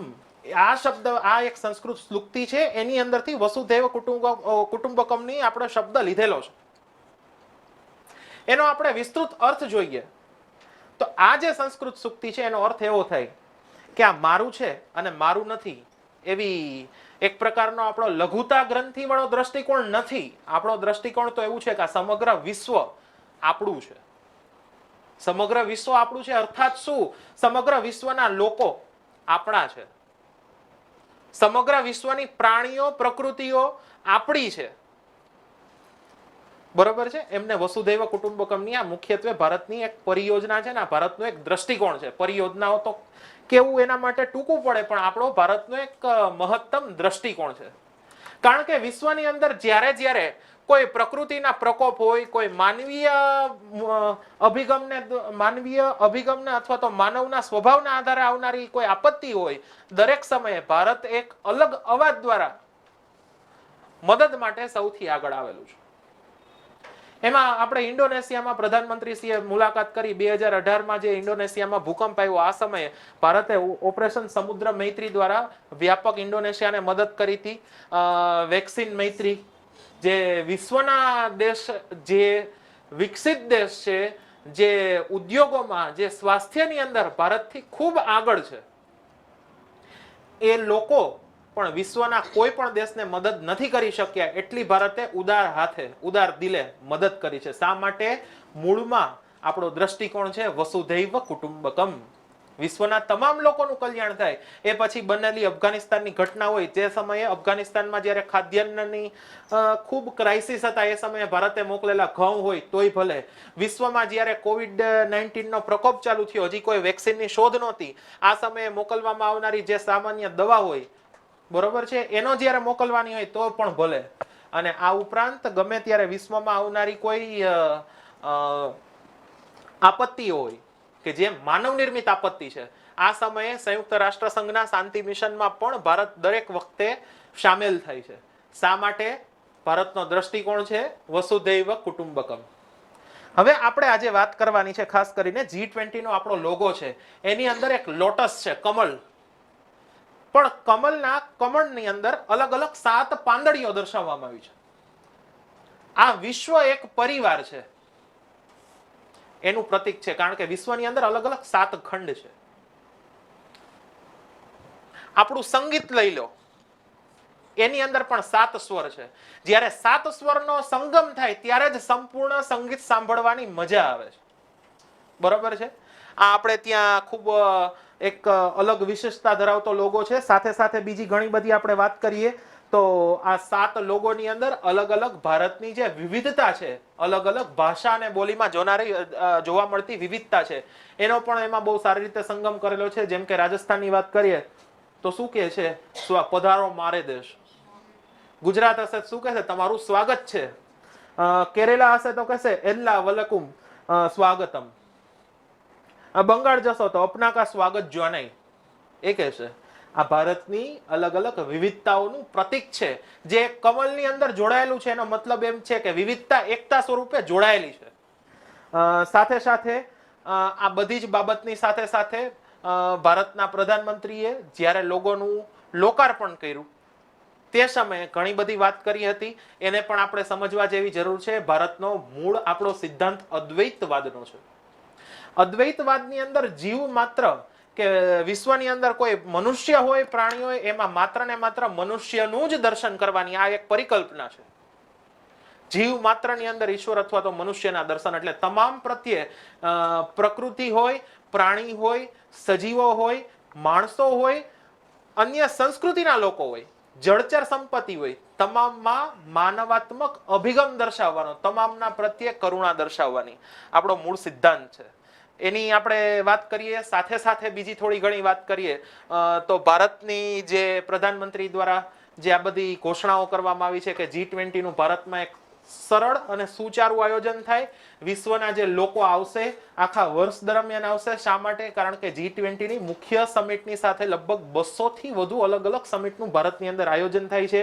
એ પછી B20 હોય એટલે કે બિઝનેસ માટે હોય, સિવિલ 20 હોય એટલે કે સિવિલ ઓર્ગેનાઇઝેશન માટે હોઈ શકે, સાથે સાથે યુથ માટે હોય, પાર્લામેન્ટ એટલે કે ડેમોક્રેસી. શા માટે? ભારત તો મધર ઓફ ડેમોક્રેસી છે. જે સમયે સમગ્ર વિશ્વની અંદર મહિલાઓને સમાનતા નહોતી મળી, એ સમયે ભારતના આઝાદી સમયથી ભારતમાં તમામ મહિલાઓને મતદાન કરવાનો આપણે અધિકાર આપ્યો.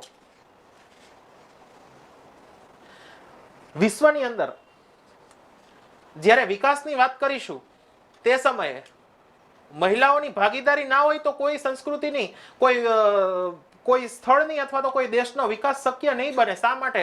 કારણ કે વિશ્વની ટોટલ જનસંખ્યાની અંદર 50% તો મહિલાઓની ભાગીદારી છે. એનો એક અવાજ સ્પષ્ટ સાંભળવો પડશે. એના માટે વિકાસાત્મક પગલાઓ લેવા પડશે. તો ભારતની અંદર એ પણ સારામાં સારી વ્યવસ્થા છે. પંચાયતી રાજ સંસ્થાઓની અંદર 33% જેટલું એના માટે આરક્ષણ આપ્યું છે મહિલાઓ માટે, જે લગભગ આજના સમયમાં વિશ્વની અંદર ક્યાંય આવી વ્યવસ્થા નથી. એ પછી વિકસિત દેશ એટલે કે પ્રથમ વિશ્વના દેશ હોય તો પણ ભલે, અને તૃતીય વિશ્વના દેશ હોય તો પણ ભલે. કારણ કે આપણો તો એક જ અભિગમ છે. ફર્સ્ટ કન્ટ્રીની વાત નથી કરવાની, થર્ડ કન્ટ્રીની વાત નથી કરવાની. વન વર્લ્ડ, વિશ્વ એક પરિવાર છે. વસુધૈવ કુટુંબકમ. મૂળમાં આપણો દ્રષ્ટિકોણ ક્યાંક ને ક્યાંક વસુધૈવ કુટુંબકમનો છે, હતો અને ભવિષ્યમાં પણ રહેશે. આ જ આપણી એક આગવી વિશેષતા છે, આપણી એક સંસ્કૃતિની એક મહત્તમ ધરોહર છે. કારણ કે વિશ્વની અંદર આપણે એક આપણો પ્રાચીન કાળ ભારતનો કહેવાય તે ખૂબ ભવ્ય હતો, ખૂબ દિવ્ય હતો અને ખૂબ અલૌકિક હતો. વચ્ચે ક્યાંક ને ક્યાંક આપણે ઔપનિવેશિક કાળનો પણ આપણને ખૂબ ખરાબ અનુભવ થયો, અને વિશ્વની અંદર આવેલો અંધકાર એ યુગનું પણ ભારતે દર્શન કર્યું છે. અને હાલમાં જોવા મળતી આર્થિક અનિશ્ચિતતા હોય કે આર્થિક અસમાનતા હોય, એનો પણ ભારત સામનો કરે છે અને ભારત જોવે છે. છતાં ભારત ઉપર ઔપનિવેશિક કાળ આવ્યો, અસંખ્ય આક્રમણ થયા, છતાં પણ ભારત ટક્યું હોય તો એનું એક જ કારણ કે ભારતનો એક બીજો પણ આપણો એક આદર્શ લક્ષ્ય છે. આનો ભદ્રા કરતો યંતુ વિશ્વતઃ. વિશ્વમાંથી જે સારા વિચાર છે આપણે આપણી સંસ્કૃતિ અંદર સમાવેશ કરીએ. આપણે કિન્નોરી શાલનું હમણાં આપણી પાસે તાજું ઉદાહરણ છે. હજી હમણાં 15 મિનિટ પહેલા ચર્ચા કરી કે મધ્ય એશિયા અને તિબેટની એની અંદર ડિઝાઇનનો આપણે સમાવેશ કર્યો. શા માટે? કારણ કે એ જ સંસ્કૃતિની આપણને ગમી હશે. એટલે આપણો સિદ્ધાંત સમન્વયકારી સિદ્ધાંત છે. આ બધી જ બાબતો ભારત માટે ખૂબ ઉપયોગી છે, ખૂબ અનિવાર્ય છે. અને સાથે સાથે ભારત દ્વારા જે હવે નેતૃત્વ લેવામાં આવશે એમાં ખાસ કરીને આતંકવાદ પ્રત્યે એક સરખો અવાજ. આતંકવાદને ન તો કોઈ ધર્મ છે, ન કોઈ રાષ્ટ્રભાવના છે, માત્ર ને માત્ર વિશ્વને અસ્થાયી સ્વરૂપમાં લઈ જવાની એક વાત છે. વિશ્વને અનિશ્ચિતતાઓ સર્જવાનું માટેનું એક લક્ષ્ય છે. એની પાસે અન્ય કોઈ વિકલ્પ નથી. માટે આતંકવાદનો સામનો વિશ્વના તમામ લોકોએ એટલે કે તમામ દેશોએ, તમામ મહાસત્તાઓ કહી શકીએ, તમામ વિશ્વની અલગ અલગ વૈશ્વિક સંસ્થાઓ કહી શકીએ, એ લોકોએ એક અવાજે તેની સામે પ્રતિકારક તંત્ર નિર્માણ કરવું પડશે. એકી અવાજે એક સાથે આવવું પડશે. આ બધા જ ઉપર ભારત સારામાં સારો પ્રયત્ન કરશે. સાથે સાથે વિશ્વની અંદરથી બધા જ લોકો ભારતમાં આવશે G20 ની અંદર. સાથે સાથે 9મી જાન્યુઆરી આ વખતે પ્રવાસી ભારતીય દિવસનું પણ ઇન્દોરમાં ભવ્યાતિ ભવ્ય આયોજન છે. તેની અંદર પણ લોકો આવશે, ભારતને જાણશે, ભારતને માણશે અને ભારતને સ્વીકારશે. સરસ. તો આ બધી બાબતો હતી. યસ. તો ખાસ કરીને આ બધા મુદ્દાઓ તો છે. એક નાના એવા મુદ્દાની વાત અહીંયા મારે પૂછવાની બાકી છે. એ સિવાય હવે આપણે અત્યાર સુધી જે આ બધી કથા વાર્તાઓ કરી મિત્રો, એ હતી આ પાર્ટ 1 ની ચર્ચા વિચારણા કે જે G20 નું જે સંમેલન હતું એમાંથી બહાર નીકળતા ઇકોનોમિકલ, એન્વાયરમેન્ટલ, પોલિટિકલ કે આર્ટ એન્ડ કલ્ચર રિલેટેડ જે પોઈન્ટ ઓફ વ્યૂ હતા એની ચર્ચા વિચારણા કરી. હવેનો પાર્ટ 2 આપણે શરૂ કરવા જઈ રહ્યા છીએ. અને પાર્ટ 2 એટલે હવે આ જે મુદ્દા ઉપરથી તમારા મગજની અંદર કોઈ દ્વિધા ઊભી થઈ તમારા મુદ્દા કોઈ પણ હોય તો તમારા લોકોના ક્વેશ્ચન આજે છે એના સોલ્યુશન માટેનો પ્રોગ્રામ હવે આપણે શરૂ કરીએ છીએ. તો તમને લોકોને કોઈ પણ ક્વેશ્ચન ઊભા થયેલા હોય અથવા તો આ ડિબેટને લગતા કોઈ અગત્યના મુદ્દા હોય એ તમે લોકો પણ પૂછી શકો છો. બરોબર છે? જે લોકો ના કોઈ ડાઉટ હોય, કોઈ ક્વેશ્ચન હોય તો એ લોકો તમારો ક્વેશ્ચન પૂછવા માટે તમારો હાથ રેઝ કરી શકો છો. તમારા સુધી માઇક પહોંચાડવામાં આવશે. યસ.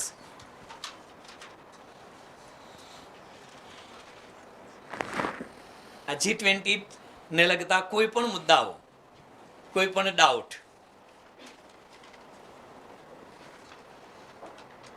Yes please.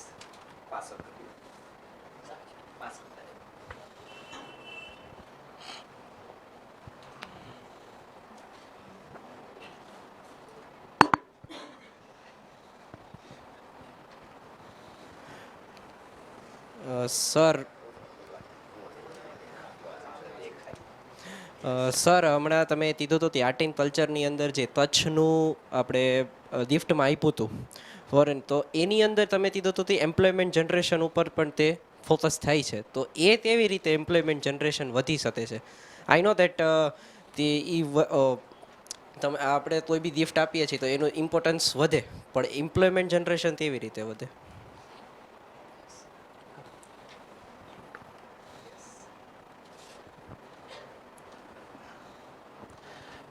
જ્યારે કોઈ પણ કલાને વિશ્વ મંચ ઉપર અથવા તો વૈશ્વિક નેતાઓને ગિફ્ટ સ્વરૂપે આપણે એનું પ્રદર્શન કરીએ છીએ, આપણે એને ભેટ સ્વરૂપે આપીએ છીએ, એ એવી કલાઓ હશે કે જેને ક્યાંક ને ક્યાંક આજના સમયમાં એ લુપ્તપ્રાય બની હશે અથવા તો સમાજના એક સીમિત વર્ગ પૂરતી મર્યાદિત બની છે, કે જે એક સમયની સમાજમાં ખૂબ સારામાં સારી માંગ હતી, સમાજમાં સ્વીકાર્ય હતી, સમાજમાં સારામાં સારી એની ડિમાન્ડ હતી.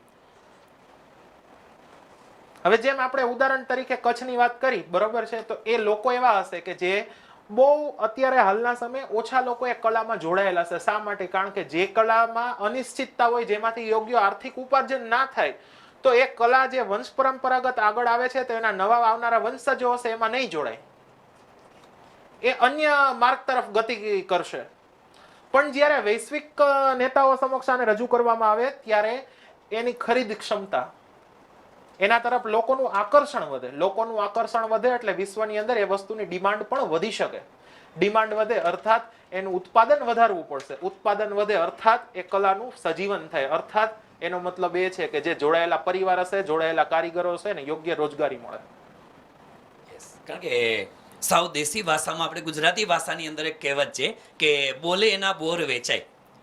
જ્યાં સુધી તમને લોકોને વિશ્વને કોઈને ખબર જ નથી કે કચ્છની અંદર આવા સરસ મજાના આગાટે બાઉલ મળે છે, જેને જે તે સમયની અંદર સુલેમાની બાઉલ તરીકે ઓળખવામાં આવતા હતા. એક વૈશ્વિક મંચ ઉપર જ્યારે આવી ગિફ્ટ આપવામાં આવે છે મિત્રો, ત્યારે આપણે લોકોએ પણ જોયું, વિશ્વના દરેક દેશના લોકો જોશે કે પ્રાઇમ મિનિસ્ટર નરેન્દ્ર મોદી સાહેબ દ્વારા આ ગિફ્ટ આપવામાં આવેલી છે. વિશ્વના દરેક મીડિયાએ આ વાતને કવર કરેલી હશે. અને જ્યારે હેડ ઓફ ધ નેશન કોઈ અધર હેડ ઓફ ધ નેશનને આવી ગિફ્ટ આપે છે તો બટ ઓબ્વિયસ એનું કંઈક તો ઇમ્પોર્ટન્સ છે. અને જે લોકો ખરેખર આવી કોઈ પૌરાણિક વસ્તુઓ અથવા અગત્યની વસ્તુઓનો સંગ્રહ કરવાના શોખીન હોય છે, અથવા તો જે લોકો આવી વસ્તુનો ઉપયોગ કરતા હોય છે, એ લોકો આ વસ્તુની ડિમાન્ડ કરશે. કારણ કે અત્યાર સુધી વૈશ્વિક મંચ ઉપર જ્યાં સુધી આ વસ્તુ લાઇમલાઇટમાં ન આવે ત્યાં સુધી કોઈને ખબર નથી. હવે આ વસ્તુ લાઇમલાઇટમાં આવેલી એટલે વૈશ્વિક લેવલે એની ડિમાન્ડ વધશે, અને સ્વાભાવિક જે ડિમાન્ડ વધે તો ઉત્પાદન કરવું જ પડે, અને વધારે ઉત્પાદન કરવા માટે એને વધારે લોકોની જરૂર પડશે. વધારે લોકોની જરૂર પડે તો જે લોકો એની સાથે સંકળાયેલા હતા નહોતા તો એ લોકો બધાને રોજગારી તો મળવાની જ છે. એટલા માટે આવી જ વસ્તુ છે મિત્રો, જે ગુજરાતની અંદર જેને જીઆઈ ટેગ મળેલો છે, એ સંખેડાનું ફર્નિચર, એક વિશિષ્ટ પેટર્નની અંદર ફર્નિચર તૈયાર કરવામાં આવે છે. એ શેના માટે? જે લોકો જેને કહેવાય કે નવા નવા મકાન બનાવતા હોય છે, કોઈ પણ પ્રકારના રેસિડેન્શિયલ હોય, હોટેલ્સ બનાવે છે, એની અંદર પણ યુઝ કરે છે.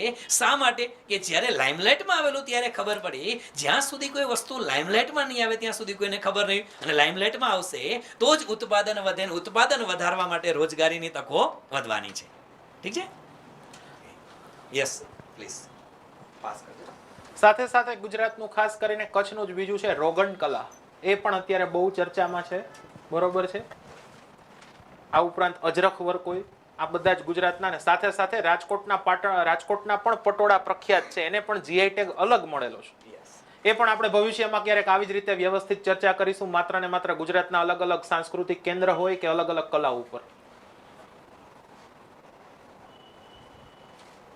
હા સર, આપણે કીધું કે G7ની સમિટ અલગથી થાય છે, તો હવે એ એક જે 20 કન્ટ્રીઝ ઓલરેડી એક ગ્રુપમાં છે એમાંથી જ બીજું એક સેપરેટ ગ્રુપ પડ્યું 7 મેમ્બર્સનું. હવે એ પોતાની અલગથી મીટ કરે તો એક ખરાબ ઇમ્પેક્ટ ના પડે કે એક ઓલરેડી એક મેજર ગ્રુપ છે ને એમાંથી એક સબ ગ્રુપિંગ કરીને એ લોકો પોતાની અલગ સબમિટ કરે છે, તો બીજા કન્ટ્રીઝ જે ઓલરેડી 20ના મેમ્બર છે બાકીના 13 એ લોકો આ અલગ મીટને કઈ રીતે એન્ટરટેન કરે છે? હવે સૌપ્રથમ તો આપણે એક વાત સમજવાની જરૂર છે કે G7 માંથી G20 નું ગઠન થયેલું છે, નહીં કે G20 માંથી G7. સૌપ્રથમ G7 મેળન એના પરિણામે એની ફલશ્રુતિ સ્વરૂપે G20 ને ગઠન કરવા પડ્યું. કારણ કે G7 હતું એ તો માત્ર ઔદ્યોગિક કન્ટ્રીઓ છે જેનો સંપૂર્ણ રીતે સુવિકસિત છે, જે વિકાસની દ્રષ્ટિએ એક પરિસીમાથી ખૂબ આગળ એની પ્રગતિ થઈ ગઈ છે, પણ એને પણ જરૂર પડી કે માત્ર વિકાસ અથવા તો માત્ર ઔદ્યોગિકરણથી આપણો કાંઈ અંત નથી. એના માટે વિશ્વના જે દેશમાં ઉત્પાદન નથી, જ્યાં ઇન્ફ્રાસ્ટ્રક્ચર નથી, એ લોકોને સાથે લેવા પડશે, તો જ સુનિયોજિત વિકાસ થઈ શકે. મૂળમાં વસુધૈવ કુટુંબકમ. યસ, અને સાથે ખાસ કરીને G7 કન્ટ્રી હતા એને પોતાનું ઉત્પાદન તો હતું, પહેલેથી ઇન્ડસ્ટ્રીયલિસ્ટ કન્ટ્રી હતા, હવે એ લોકોનું ઉત્પાદન પુષ્કળ પ્રમાણમાં થતું હતું અને કરવું હતું, તો એ ઉત્પાદનને વેચવા માટે એને કોઈ માર્કેટ તો જોશે ને. એ માર્કેટ મળી રહે એટલા માટે વિશ્વના એવા દેશોનો સમાવેશ કર્યો કે જે દેશની અંદર પોપ્યુલેશન સૌથી વધારે છે, અને એ દેશો એની સાથે જોડાશે તો શું થશે કે પોપ્યુલેશન જેટલું ઉત્પાદન વેચવું છે એના માટે પોપ્યુલેશન તો સામે જોશે, વિશ્વનું માર્કેટ જોશે, એ માર્કેટ માટે એને જોડવામાં આવેલા છે. એટલે એનાથી કોઈ એવું બાયફર્ગેશન નથી થતું કે G7 પોતાની મીટિંગ કરે છે તો જ્યારે માત્ર ને માત્ર ઇન્ડસ્ટ્રીને ડેવલપમેન્ટને કરવાના મુદ્દા હશે તો એ લોકો G7 ની અંદર વિચાર કરી લેશે, કે જ્યારે આ 20 દેશ છે માર્કેટ રિલેટેડ મુદ્દા હશે તો એની ચર્ચા વિચારને લોકો G20 માં કરશે.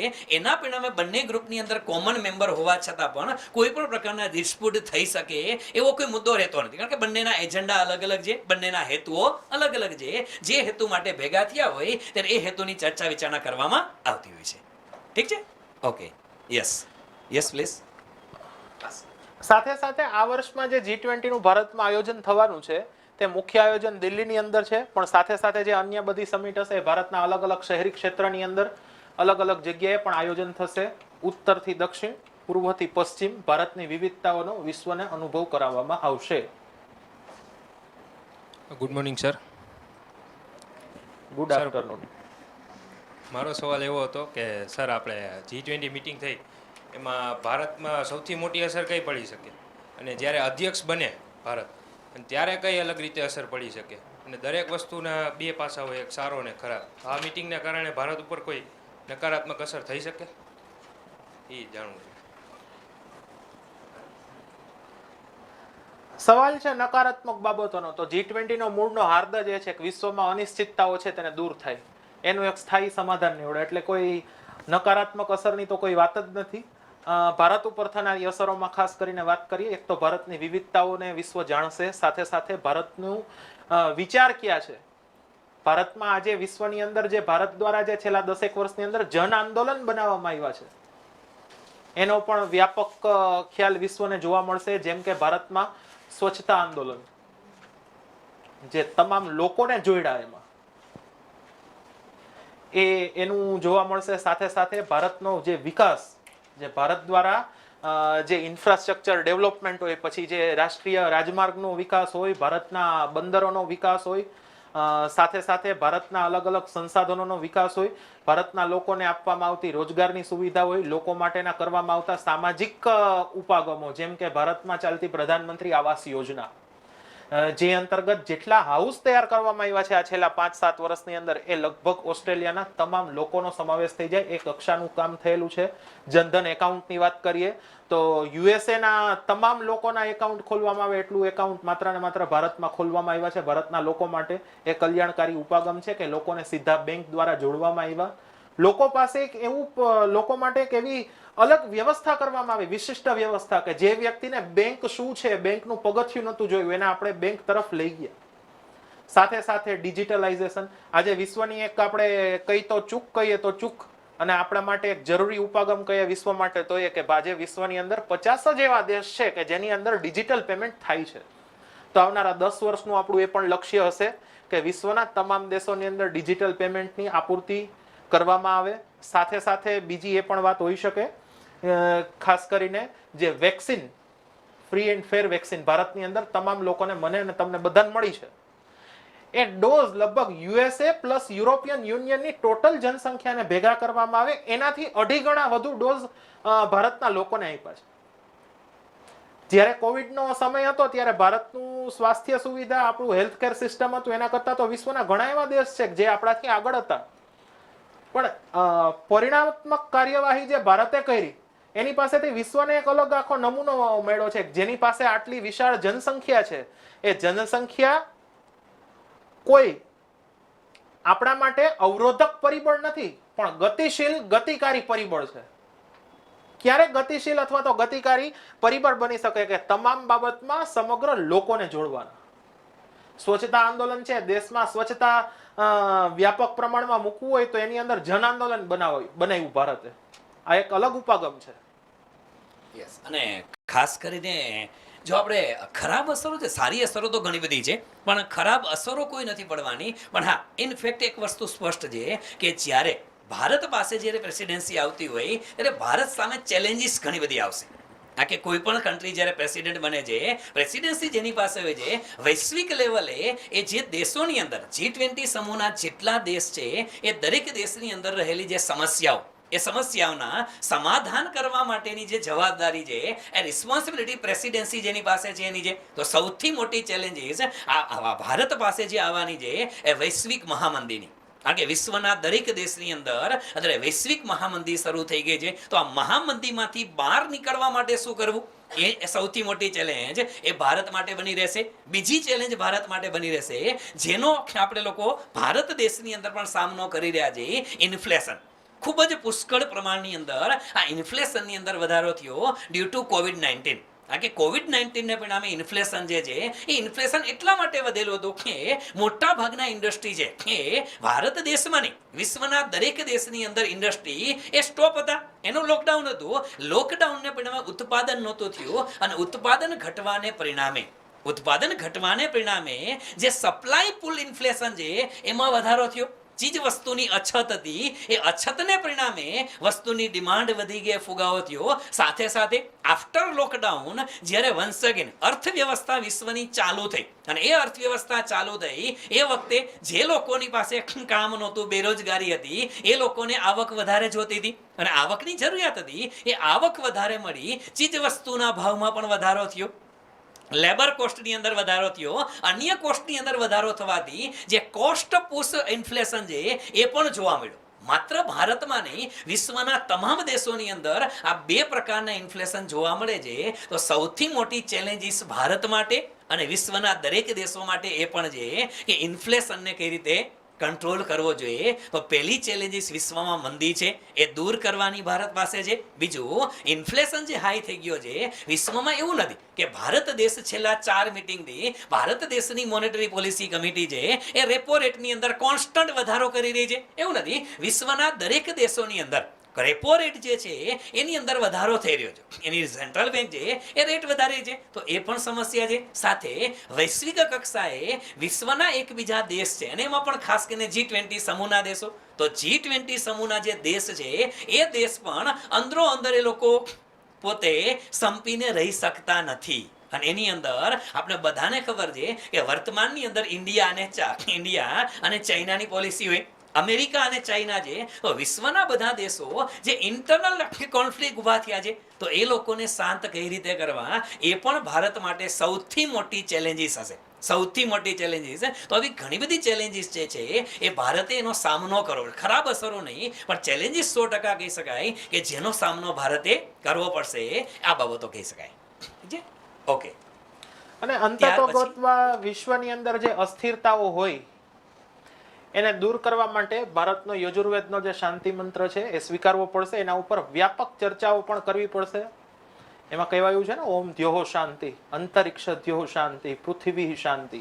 આનો જ્યારે આપણે વ્યાપક ગુજરાતી ભાષામાં અર્થ કરીએ એનો મતલબ એ છે કે જળમાં, સ્થળમાં, ગગનમાં અંતરિક્ષમાં અગ્નિ, પવન, દરેક જગ્યાએ શાંતિ. જે માનવ વસાહતોનો વિકાસ થાય, એના ભવનો હોય, ગ્રામ હોય, નગર હોય, તમામમાં શાંતિ થાય. અને સાથે સાથે તમામની અંદર, તમામના જીવનની અંદર, એટલે કે તન, મન અને જગતના કણકણમાં શાંતિ પ્રવર્તે.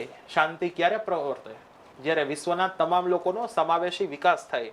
એને જરૂરી જે વસ્તુ સામાન્ય પ્રાઇમરી રિક્વાયરમેન્ટ છે પૂર્ણતઃ કરવામાં આવે, સાથે સાથે એને યોગ્ય શિક્ષણ આપવામાં આવે, એના માટે યોગ્ય માળખાગત સુવિધા ઊભી કરવામાં આવે, સાથે સાથે એના માટે યોગ્ય શાંતિ અને સહકારિતાનું વાતાવરણ સર્જવામાં આવે, અને એક સમાજની અંદર એટલે કે સોસાયટીની અંદર એક પ્રકારની એક વ્યવસ્થા બનાવવામાં આવે કે વ્યક્તિ વ્યક્તિ વચ્ચે, સમાજ વચ્ચે, બે અલગ અલગ સમુદાય વચ્ચે, કે વિશ્વના બે દેશ વચ્ચે જે જળ, જંગલ અને સંસાધનોની માટેની માથાકૂટ છે, એનું મહત્તમ રીતે ઝડપથી નિરાકરણ થાય. એ જ ભારતની G20 સમિટનું એક માંથી નીકળનાર એક મુખ્ય ફલશ્રુતિ રહેશે. બીજા કોઈ સવાલ? યસ બેટા. સર, તમે બિગિનિંગમાં એમ કીધું કે કરપ્શન છે એ સૌથી મોટો પ્રોબ્લેમ છે અત્યારે આપણી માટે, ચેલેન્જ છે. તો ઇન્ડિયામાં જ્યારે G20ની સમિટ થશે ત્યારે એના ઇન્ડિયાના ઓબ્જેક્ટિવ શું છે કે આપણે એને પોલિટિકલી બેનિફિટ થાય ઇન્ડિયાને, અને કરપ્શનના જે બધા ઇશ્યુઝ છે એ કેવી રીતના રિડ્યુસ કરી શકીએ? અહીંયા જે આપણે કરપ્શનની વાત કરીએ, વૈશ્વિક કરપ્શનની વાત છે. વિશ્વની અંદર જે આપણે જે કરપ્શન જોવામાં આવે છે, ખાસ કરીને ઇન્ફ્રાસ્ટ્રક્ચર ડેવલપમેન્ટમાં હોય અથવા તો વિશ્વના વિકસિત દેશ છે એના દ્વારા વિકાસશીલ દેશોને ખરીદવામાં આવે છે.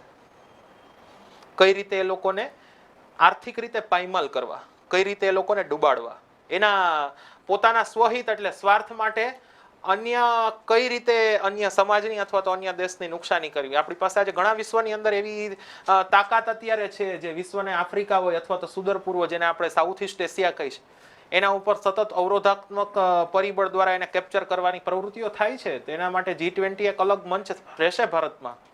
કારણ કે અંતતોગતવા જે ચાઇના દ્વારા ભારતની અગેન્સ્ટ જે સ્ટેપ લેવામાં આવે છે, એના માટે G20 છે એક આપણા માટે બહુ સારું પ્લેટફોર્મ છે કે આઝાદીના અમૃતકાળમાં 75 વર્ષ જ્યારે ભારતને પૂરા થાય છે એ સમયે G20 નું આયોજન થાય તો આપણે વાત કરી શકીએ. અને ખાસ કરીને તો પ્રશ્ન એ થશે કે જ્યારે કરપ્શનની વાત આવે છે, વૈશ્વિક લેવલે કરપ્શન એટલે શું છે કે વિશ્વના કોઈ દેશની અંદર જ્યારે તમે લોકો ટ્રેડ કરો છો, ટ્રેડ થાય છે, એ ટ્રેડ માટેના જે રૂલ્સ રેગ્યુલેશન છે એ એકદમ ટ્રાન્સપરન્ટ બનાવવામાં આવશે.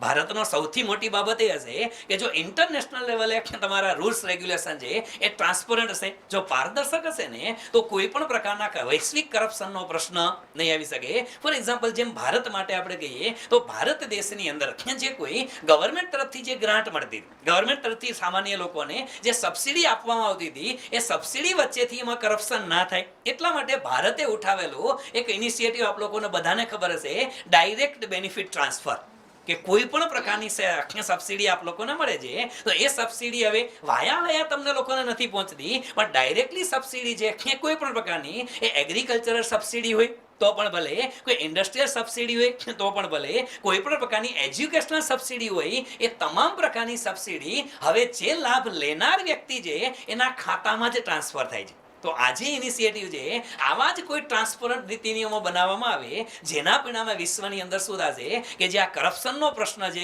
એ પણ હળવો થઈ જશે. ભારત માટે આ પણ એક ચેલેન્જ ગણી શકાય કે અને ભારત પાસે આવડી મોટો અનુભવ છે, આપણે લોકોએ ઘણી બધી આવી સ્કીમ લોન્ચ કરેલી છે, એ અનુભવના આધારે કદાચ ભારત આવતા વર્ષોની અંદર વિશ્વની અંદર પણ કરપ્શન ઓછું કરવાના આવા પ્રયત્નો કરશે, અને ખરેખર ભારત માટે ગુડવિલ બની રહેશે. ઠીક છે? ઓકે, યસ બેટા. સર, ભારતે G20માં એક કન્સેપ્ટ પ્રેઝન્ટ કર્યો છે, વુમન લેડ એમ્પાવરમેન્ટ. તો એની પાછળનું ઇન્ટેન્શન શું છે? હમણાં મેં વાત કરી કે વિશ્વની 50% જનસંખ્યાની અંદર 50% જેટલું પ્રતિનિધિત્વ મહિલાઓનું છે. તો જેનું 50% પ્રતિનિધિત્વ હોય એ વ્યક્તિનો અવાજ સાંભળવો હોય તો વ્યક્તિને આગળ કરવી પડે, એ વ્યક્તિના પ્રતિનિધિત્વને યોગ્ય મંચ આપવો પડે કે પોતાની વાત, પોતાના અનુભવો, પોતાને આવનારી મુશ્કેલીઓ અને પોતાને મળતી અથવા તો અનુભવાતી અસમાનતાઓ, એની જ્યારે W20 મીટિંગ છે, વુમન 20 મીટિંગ ભારતની અંદર યોજાશે G20 ના અંતર્ગત, એના અંતર્ગત વાત કરવામાં આવે. સાથે સાથે ભારતની અંદર તો આપણે કહી છે ને, આપણી સંસ્કૃતિ જ છે, યત્ર નાર્યસ્તુ પૂજ્યન્તે રમન્તે તત્ર દેવતાઃ. બરોબર? તો વિશ્વ સમક્ષ મૂકીશું આપણે કે ભાઈ આપણી તો આ સંસ્કૃતિ છે અમારી. આની પહેલા વાત કરી જેમ ભારતને આઝાદીથી ભારતને તમામ મહિલાઓને વોટ આપવાનો, મતદાન કરવાનો અધિકાર છે, જે વિશ્વની લગભગ કોઈ સંસ્કૃતિમાં જેટલી મહિલાઓને સ્વાયત્તતા, સમાનતા મળે છે એટલી ક્યાંય નથી. શરૂઆત જ આપણી સંસ્કૃતિની ત્યાંથી છે. માતૃદેવો ભવ. પહેલા માતા પૂજનીય છે, અર્થાત એક સ્ત્રી પૂજનીય છે. યસ, બીજા કોઈ સવાલ? યસ.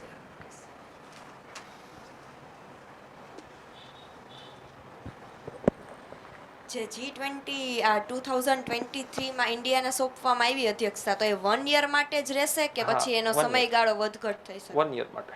તો પેલા 2009 ને 2010માં તો બે કન્ટ્રી હતા. ત્યારબાદ એક સ્થાયી વ્યવસ્થા કરવામાં આવી છે,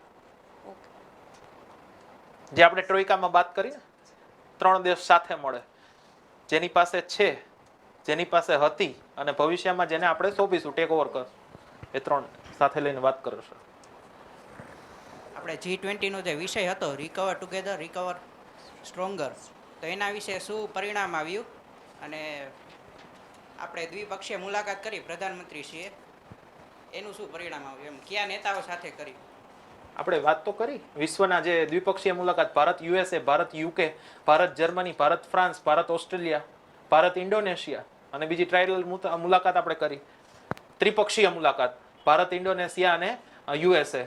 બરાબર, આપણે બધી વાત કરી. એનું શું છે, દ્વિપક્ષીય વ્યાપારના જે કંઈ પ્રશ્ન હશે, ક્યાંક ને ક્યાંક ફ્રી ટ્રેડ એગ્રીમેન્ટના પ્રશ્ન હશે, તો એના ઉપર એક ચર્ચા થઈ હશે કે એનું સ્થાયી સમન્વયકારી આપણે પગલું કયું લેવું જેનાથી બંને દેશનો વિકાસ થાય, દ્વિપક્ષીય બાબતોનો વિકાસ થાય, કે જેનાથી બંને વચ્ચેના સંબંધો મજબૂત બને. ઐતિહાસિક સંબંધો બે વિશ્વના કોઈ ભાગ વચ્ચે હશે, એ મહત્વના જ છે. સાંસ્કૃતિક સંબંધો પણ મહત્વના છે, પણ એને વ્યાપ આપવા માટે રાજનૈતિક સંબંધો અનિવાર્ય છે. રાજનૈતિક મુલાકાત થવી જોઈએ. બે દેશના રાષ્ટ્રાધ્યક્ષો હોય, વિદેશ મંત્રીઓ હોય, અથવા તો રાષ્ટ્રપતિઓ હોય, અથવા તો દેશના કોઈ અન્ય મંત્રી હોય, તો આના વચ્ચે સમયાંતરે વાતચીત થવી જોઈએ. પરિણામે જ આર્થિક સંબંધો મજબૂત બને. યસ.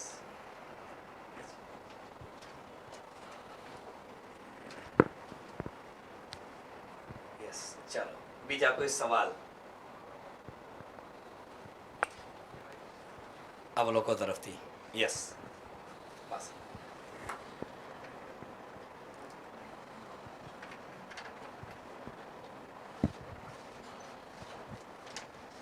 સર, આપણે જે હાલમાં જે સમિટ થઈ એમાં આપણા વડાપ્રધાને એક વાત કરી કે રશિયા અને યુક્રેનના વોર વિશે, એમાં સીઝ ફાયર અને ડિપ્લોમેસી, કે જેના લીધે યુદ્ધનો અંત આવી શકે, એ કઈ રીતે? સૌપ્રથમ તો યુદ્ધ કરવામાં આવે બે દેશ વચ્ચે, એનો મતલબ એ નથી કે યુદ્ધ દ્વારા જે બંને વચ્ચેના પ્રશ્ન છે, વિવાદ છે, એનું નિરાકરણ આવશે. કારણ કે જ્યારે યુદ્ધ કરવામાં આવશે ને ત્યારે એકબીજા દેશની પ્રતિષ્ઠાની વાત પહેલા આવશે કે કોણ સર્વોપરી સાબિત થાય. પણ સીઝ ફાયર એટલે કે બંને જે અત્યારે કક્ષાએ યુદ્ધમાં છે એ જગ્યાએ પહેલા તો સ્થિર બને, આગળ ન વધે. બીજી વસ્તુ, રાજનૈતિક વાતચીત બંને વચ્ચે એક કંઈક મહત્વનું માધ્યમ સર્જાય કે ભાઈ બંનેને પ્રશ્ન છે તો ટેબલ ટોક દ્વારા એનું સુલઝાવી શકીએ. બંનેના અલગ અલગ હિત હશે, બંને પાસે જે 10-12 પ્રશ્ન હશે, કોન્ફ્લિક્ટ હશે, તેના ઉપર એક સમાધાનકારી નિર્ણય લાવીએ. અને આજે વિશ્વની અંદર જ્યારે રશિયા યુક્રેન વચ્ચે યુદ્ધ ચાલુ થયું ત્યારે સમગ્ર વિશ્વની મહાસત્તા હોય કે સમગ્ર વિશ્વના કોઈ નેતૃત્વકારી દેશ હોય, એ લોકોએ ભારતને વિનંતી કરેલી કે તમારી પાસે એવી ક્ષમતા છે કે તમે બંને દેશને સમજાવી શકશો, એના માટેનું સ્થાયી કંઈક નિવારણ તમે લાવી શકશો જેથી વિશ્વ આખું અનિશ્ચિતતા તરફ ન જાય. આજે આપણી પ્રગતિનું એક મુખ્ય આપણા માટે કહી શકાય એક નવું આયામ, કે જે એક સમયે વિશ્વ એવું સમજતું કે ભારત તો મદદ લેનારું છે, પણ આજે વિશ્વને આપણે સાબિત કરીને બતાવ્યું છે 10 વર્ષની અંદર કે અંતતોગતવા ભારત વગર નહીં ચાલે. શા માટે નહીં ચાલે? વિશ્વને સાથે લઈને ચાલવાનો દ્રષ્ટિકોણ અને વિચારધારા માત્ર ભારત પાસે જ છે, વસુધૈવ કુટુંબકમ. યસ. તો yes. Like how the presidency of any country is selected, like on the basis of what a country is selected for? Yes. Presidency છે એ ટર્ન બાય ટર્ન આલ્ફાબેટિકલી જે દેશના નામ છે એ પ્રમાણે એને હેન્ડઓવર કરવામાં આવે છે. આ turn by turn, 1 by 1, each and every કન્ટ્રીનો એક વખત ટર્ન આવી જશે, પછી એને સેકન્ડ રાઉન્ડ આપવામાં આવશે. એના માટેના કોઈ સર્ટેન રૂલ્સ રેગ્યુલેશન એવું કશું જ નથી. ઠીક છે. એક નાના એવા મુદ્દાને એક વાત કરીને પછી આપણે લોકો આપણા આજના ડિબેટ પ્રોગ્રામની પૂર્ણાહુતિ કરશું, બરોબર છે. પણ આ મુદ્દો એટલે આપણે બધાને ખબર છે કે બાલી સમિટ સાથે આને કોઈ લેવા દેવા નથી, પણ બાલી સંમેલન જે થયું એ પહેલા આપણે લોકોને ખબર છે કે કાર્તિક પૂર્ણિમાને દિવસે, કારતક મહિનાની પૂનમને દિવસે આપણે લોકો મોટા ભાગે ઘણા ભારત દેશની અંદર એ દિવસે આપણે દેવ દિવાળીનો તહેવાર ઉજવીએ છીએ. ગુજરાતની અંદર દેવ દિવાળીનો પર્વ છે એ આપણે કાર્તિક મહિનાની 11ના દિવસે ઉજવીએ છીએ, તુલસી વિવાહ કરીએ છીએ. તો આ કાર્તિક પૂર્ણિમાના દિવસે એક બાલી યાત્રા શરૂ થયેલી. તો આ બાલી યાત્રા શું છે, બાલી યાત્રાનું ખરેખર મહત્વ શું છે, એની બે વાતો કરી અને પછી આપણે લોકો આજના ડિબેટના પ્રોગ્રામને પૂર્ણાહુતિ તરફ લઈ જવાના છીએ. તો સાહેબ ખરેખર આ બાલી યાત્રા શું છે અને બાલી યાત્રાનું કોઈ હિસ્ટોરિકલ કે મહત્વ એવું ખરું કે શેના માટે ઉજવવામાં આવે છે બાલી યાત્રા? યસ. સૌપ્રથમ તો ભારત અને ઇન્ડોનેશિયા આ બંને વિશ્વમાં એક સમય અખંડ ભારતનો ભાગ હતા. કારણ કે જ્યારે કલિંગ શાસકની વાત કરીએ, ઓડિશાના વિસ્તારમાં રહેલા કલિંગ શાસકો, એના દ્વારા વ્યાપાર બાલી સાથે થતો અને આજે જે બાલીમાં બહુલ હિન્દુ વસ્તીઓ જોવા મળે છે એની પણ ફલશ્રુતિ આ જ છે. કારણ કે ઘણા બધા મંદિર હોય, ઘણા બધા તહેવારની ઉજવણી હોય, બધું જ બાલી વિસ્તારમાં જોવા મળે છે. ઇન્ડોનેશિયા, સમગ્ર ઇન્ડોનેશિયામાં ક્યાંક ને ક્યાંક નથી, એ અલગ વસ્તુ છે, જોવા મળે છે. આ આપણો ઐતિહાસિક વાત થઈ, આપણો પુરાણ યુગની વાત થઈ. જેમ કે બીજી વાત કરીએ આપણે, ખાસ કરીને ભારતની અંદર આપણે કોઈ પણ વસ્તુની શરૂઆત કરીએ ત્યારે શ્રી ગણેશાય નમઃ, આ આપણું સંસ્કૃતિ છે. પંચદેવોમાં ગણપતિનું પહેલું સ્થાન છે. એ જ રીતે બાલી ઇન્ડોનેશિયાના જે હિન્દુ લોકો છે, બાલીના સંસ્કૃતિના લોકો છે, એ લોકો પણ શ્રી ગણેશથી જ કામની શરૂઆત કરે છે. એવી જ રીતે જેમ કે રામાયણ છે, અયોધ્યા, તો ઇન્ડોનેશિયા બાલીના લોકો હંમેશને માટે ઈચ્છે કે જીવનમાં એક વખત ભારતની અયોધ્યાની યાત્રાએ આવે. બીજું એ પણ ઈચ્છે કે એક વખત ગુજરાતના પશ્ચિમ કાંઠે બિરાજમાન દ્વારકાધીશ એટલે કે દ્વારકાની યાત્રાએ આવે. આ આપણું ઐતિહાસિક મહત્વ થયું. ઔપનિવેશિક કાળમાં આપણે આગળ આવીએ ને તો ત્યાં પણ એનું એક મહત્વ છે. જેમ કે વિશ્વની અંદર જ્યારે વિશ્વ દ્વિધ્રુવીય અવસ્થામાં આવ્યું, દ્વિતીય વિશ્વયુદ્ધ પૂર્ણ થયું ને ત્યારબાદનો સમય, જે કોલ્ડ વોર તરીકે, ઠંડા યુદ્ધ તરીકે ઓળખવામાં આવે, ત્યારે એક નોન એલાઇન મુવમેન્ટ, ગુટનિરપેક્ષ આંદોલન, એની અંદર જેમ ભારતના ભારતના પ્રથમ પ્રધાનમંત્રી જવાહરલાલ નહેરુની વિચારધારાનો દ્રષ્ટિકોણ હતો, એવી જ રીતે ઇન્ડોનેશિયાના સુકર્ણો એ પણ આગવું નેતૃત્વ લીધું હતું. આ વાત આપણી એક ઐતિહાસિક સાંસ્કૃતિક સંબંધોની થઈ. બીજી વાત કરીએ હવે ખાસ તો બાલી યાત્રા. તો બાલી યાત્રા શું છે? આપણે ઓડિશામાં યોજવામાં આવે છે બાલી યાત્રા. હવે આ બાલી યાત્રા યોજાય છે એ ખાસ કરીને મહાનદીના કાંઠે યોજવામાં આવે છે. બરોબર છે? ઓડિશાની અંદર મહાનદી છે. ભારતમાં મહાનદીનું એક ઓડિયા સંસ્કૃતિની અંદર એક આગવું સ્થાન છે, એનું એક કલ્ચરલ ઇમ્પોર્ટન્સ પણ છે. સાથે સાથે બીજી એક વાત કરીએ ખાસ કરીને બાલીની, તો આપણે શરૂઆતમાં બાલી સંમેલનની એક વાત કરી, 2005માં યોજાણું હતું. પછી હવે આ બાલી યાત્રા, આપણે બાલી સમિટ G20 માટે બીજો શબ્દ છે, અને ત્રીજો આપણા માટે આ બાલી યાત્રા, બાલી જાત્રા જેને કહેવાય છે એ છે. તો ખાસ કરીને આનું બીજું ઇમ્પોર્ટન્સ આપણે જોઈ તો અલગ અલગ બાલી યાત્રામાં કાગળની અલગ અલગ સુંદર મૂર્તિઓ. આ વખતે તો એવું પણ હતું કે કદાચ વિશ્વ રેકોર્ડ સ્થપાશે એ બાબતનો, સ્થપાઈ ગયો છે. બરોબર છે? વર્લ્ડ રેકોર્ડની અંદર પણ એને સ્થાન મળ્યો. કાગળની જે હોડી અને કાગળની જે મૂર્તિ બનાવેલી છે એ લાર્જેસ્ટ નંબરના સંદર્ભમાં એને ગિનિસ બુક ઓફ વર્લ્ડ રેકોર્ડની અંદર પણ નોંધ કરવામાં આવેલી છે. યસ. અને આનો હોડી એટલા માટે બનાવવામાં આવે છે કે જે તે વખતે છે ને કલિંગના જે રાજા હતા એ લોકો એક બોઈતા નામના જહાજ બનાવતા. આપણે જે અહીંયા વેપાર થતો, ટ્રેડ થતો હતો, એ જે શીપ દ્વારા થતો હતો ને એને બોઈતા એવું નામ આપવામાં આવ્યું હતું કલિંગના રાજા દ્વારા. એટલા માટે પણ આ મહત્વનું છે કે મોટા ભાગે એના જે કાર્યક્રમ થશે એમાં પણ આપણે જોવો છો આ એનો ઓફિશિયલ ફોટોગ્રાફ છે. આ જે ફોટોગ્રાફ્સ તમે જોવો છો ને આ બાલી યાત્રાનો ઓફિશિયલ ફોટોગ્રાફ છે કે જે જગ્યાએથી બાલી યાત્રા શરૂ થઈ છે આ તેનું ડેકોરેશન છે. મોટા ભાગે એના ડેકોરેશનની અંદર પણ તમે લોકો જોશો અહીંયા તમને લોકોને જહાજ જોવા મળે છે. એક સીપ આપણને જોવા મળે છે. એ સીપ એટલા માટે જ જોવા મળે છે કે આપણે યાત્રા કરતા હતા બાલી સુધી તો મોટા ભાગે જહાજ દ્વારા જતા હતા. એ જહાજનું અને બોયતા નામના જહાજનું મહત્વ હોવાને પરિણામે અહીંયા આજની તારીખે પણ લોકો શું કરે છે, એ મહાનદીના તટ ઉપર એ લોકો જઈ અને પોતે નાની નાની હોડી છોડવામાં આવે છે. કલરની રંગબેરંગી હોડી છોડવામાં આવે છે અને એની પૂજા કરવામાં આવે છે. આ પણ એનું મહત્વ છે. એટલે બાલી યાત્રામાં જો તો હિસ્ટોરિકલ પોઈન્ટ ઓફ વ્યૂથી પણ અગત્યનું છે, ભારતના એક કલ્ચરના પોઈન્ટ ઓફ વ્યૂથી પણ અગત્યનું છે કે ભારતના જુદા જુદા જે ઉત્સવો છે એ ઉત્સવોની અંદર એ જગ્યાનું જે ઉત્સવ છે કદાચ એવું બની શકે કે બાલી લાઇમલાઇટમાં આવેલું હોય, બાલીને રિલેટેડ કોઈ પ્રશ્ન ન પૂછે તો બાલી યાત્રા કોઈ પરીક્ષકના મગજમાં આવે કે બાલી યાત્રા વિશે ચાલો એકાદો સવાલ પૂછી નાખીએ, તો આવા સવાલ પણ કોઈ બી કોમ્પિટિટિવ એક્ઝામિનેશનની અંદર આવી શકે એમ છે. ઠીક છે, તો આ બધા મુદ્દાઓ હતા બેટા બાલી યાત્રા અને G20ની સમિટ માટેના બધા મુદ્દાઓ. અને G20 સમિટ એને કયા કયા પોઈન્ટ ઓફ વ્યૂથી વિચારી શકાય, કયા કયા મુદ્દાઓ લઈ શકાય, અને જ્યારે તમે લોકો કોઈ પણ પ્રકારના ન્યૂઝપેપર રીડ કરો છો, કોઈ પણ પ્રકારના ન્યૂઝ રીડ કરો છો, તમે મેગેઝિન રીડ કરો છો કે વેબસાઇટ થ્રુ રીડ કરો છો, તો એ મુદ્દાને કયા કયા પોઈન્ટ ઓફ વ્યૂથી, કયા ડાયમેન્શનથી વિચારી શકાય ને, બસ આ એનો એક વિનમ્ર પ્રયાસ હતો કે જેથી કરીને તમારે તૈયારી કઈ રીતે કરવી છે, કોઈ પણ મુદ્દાને તમે બ્રેક કઈ રીતે કરી શકો છો, કોઈ મુદ્દાને તોડી કઈ રીતે શકો, અને કેટલા ડાયમેન્શનથી કોઈ મુદ્દો વિચારી શકાય.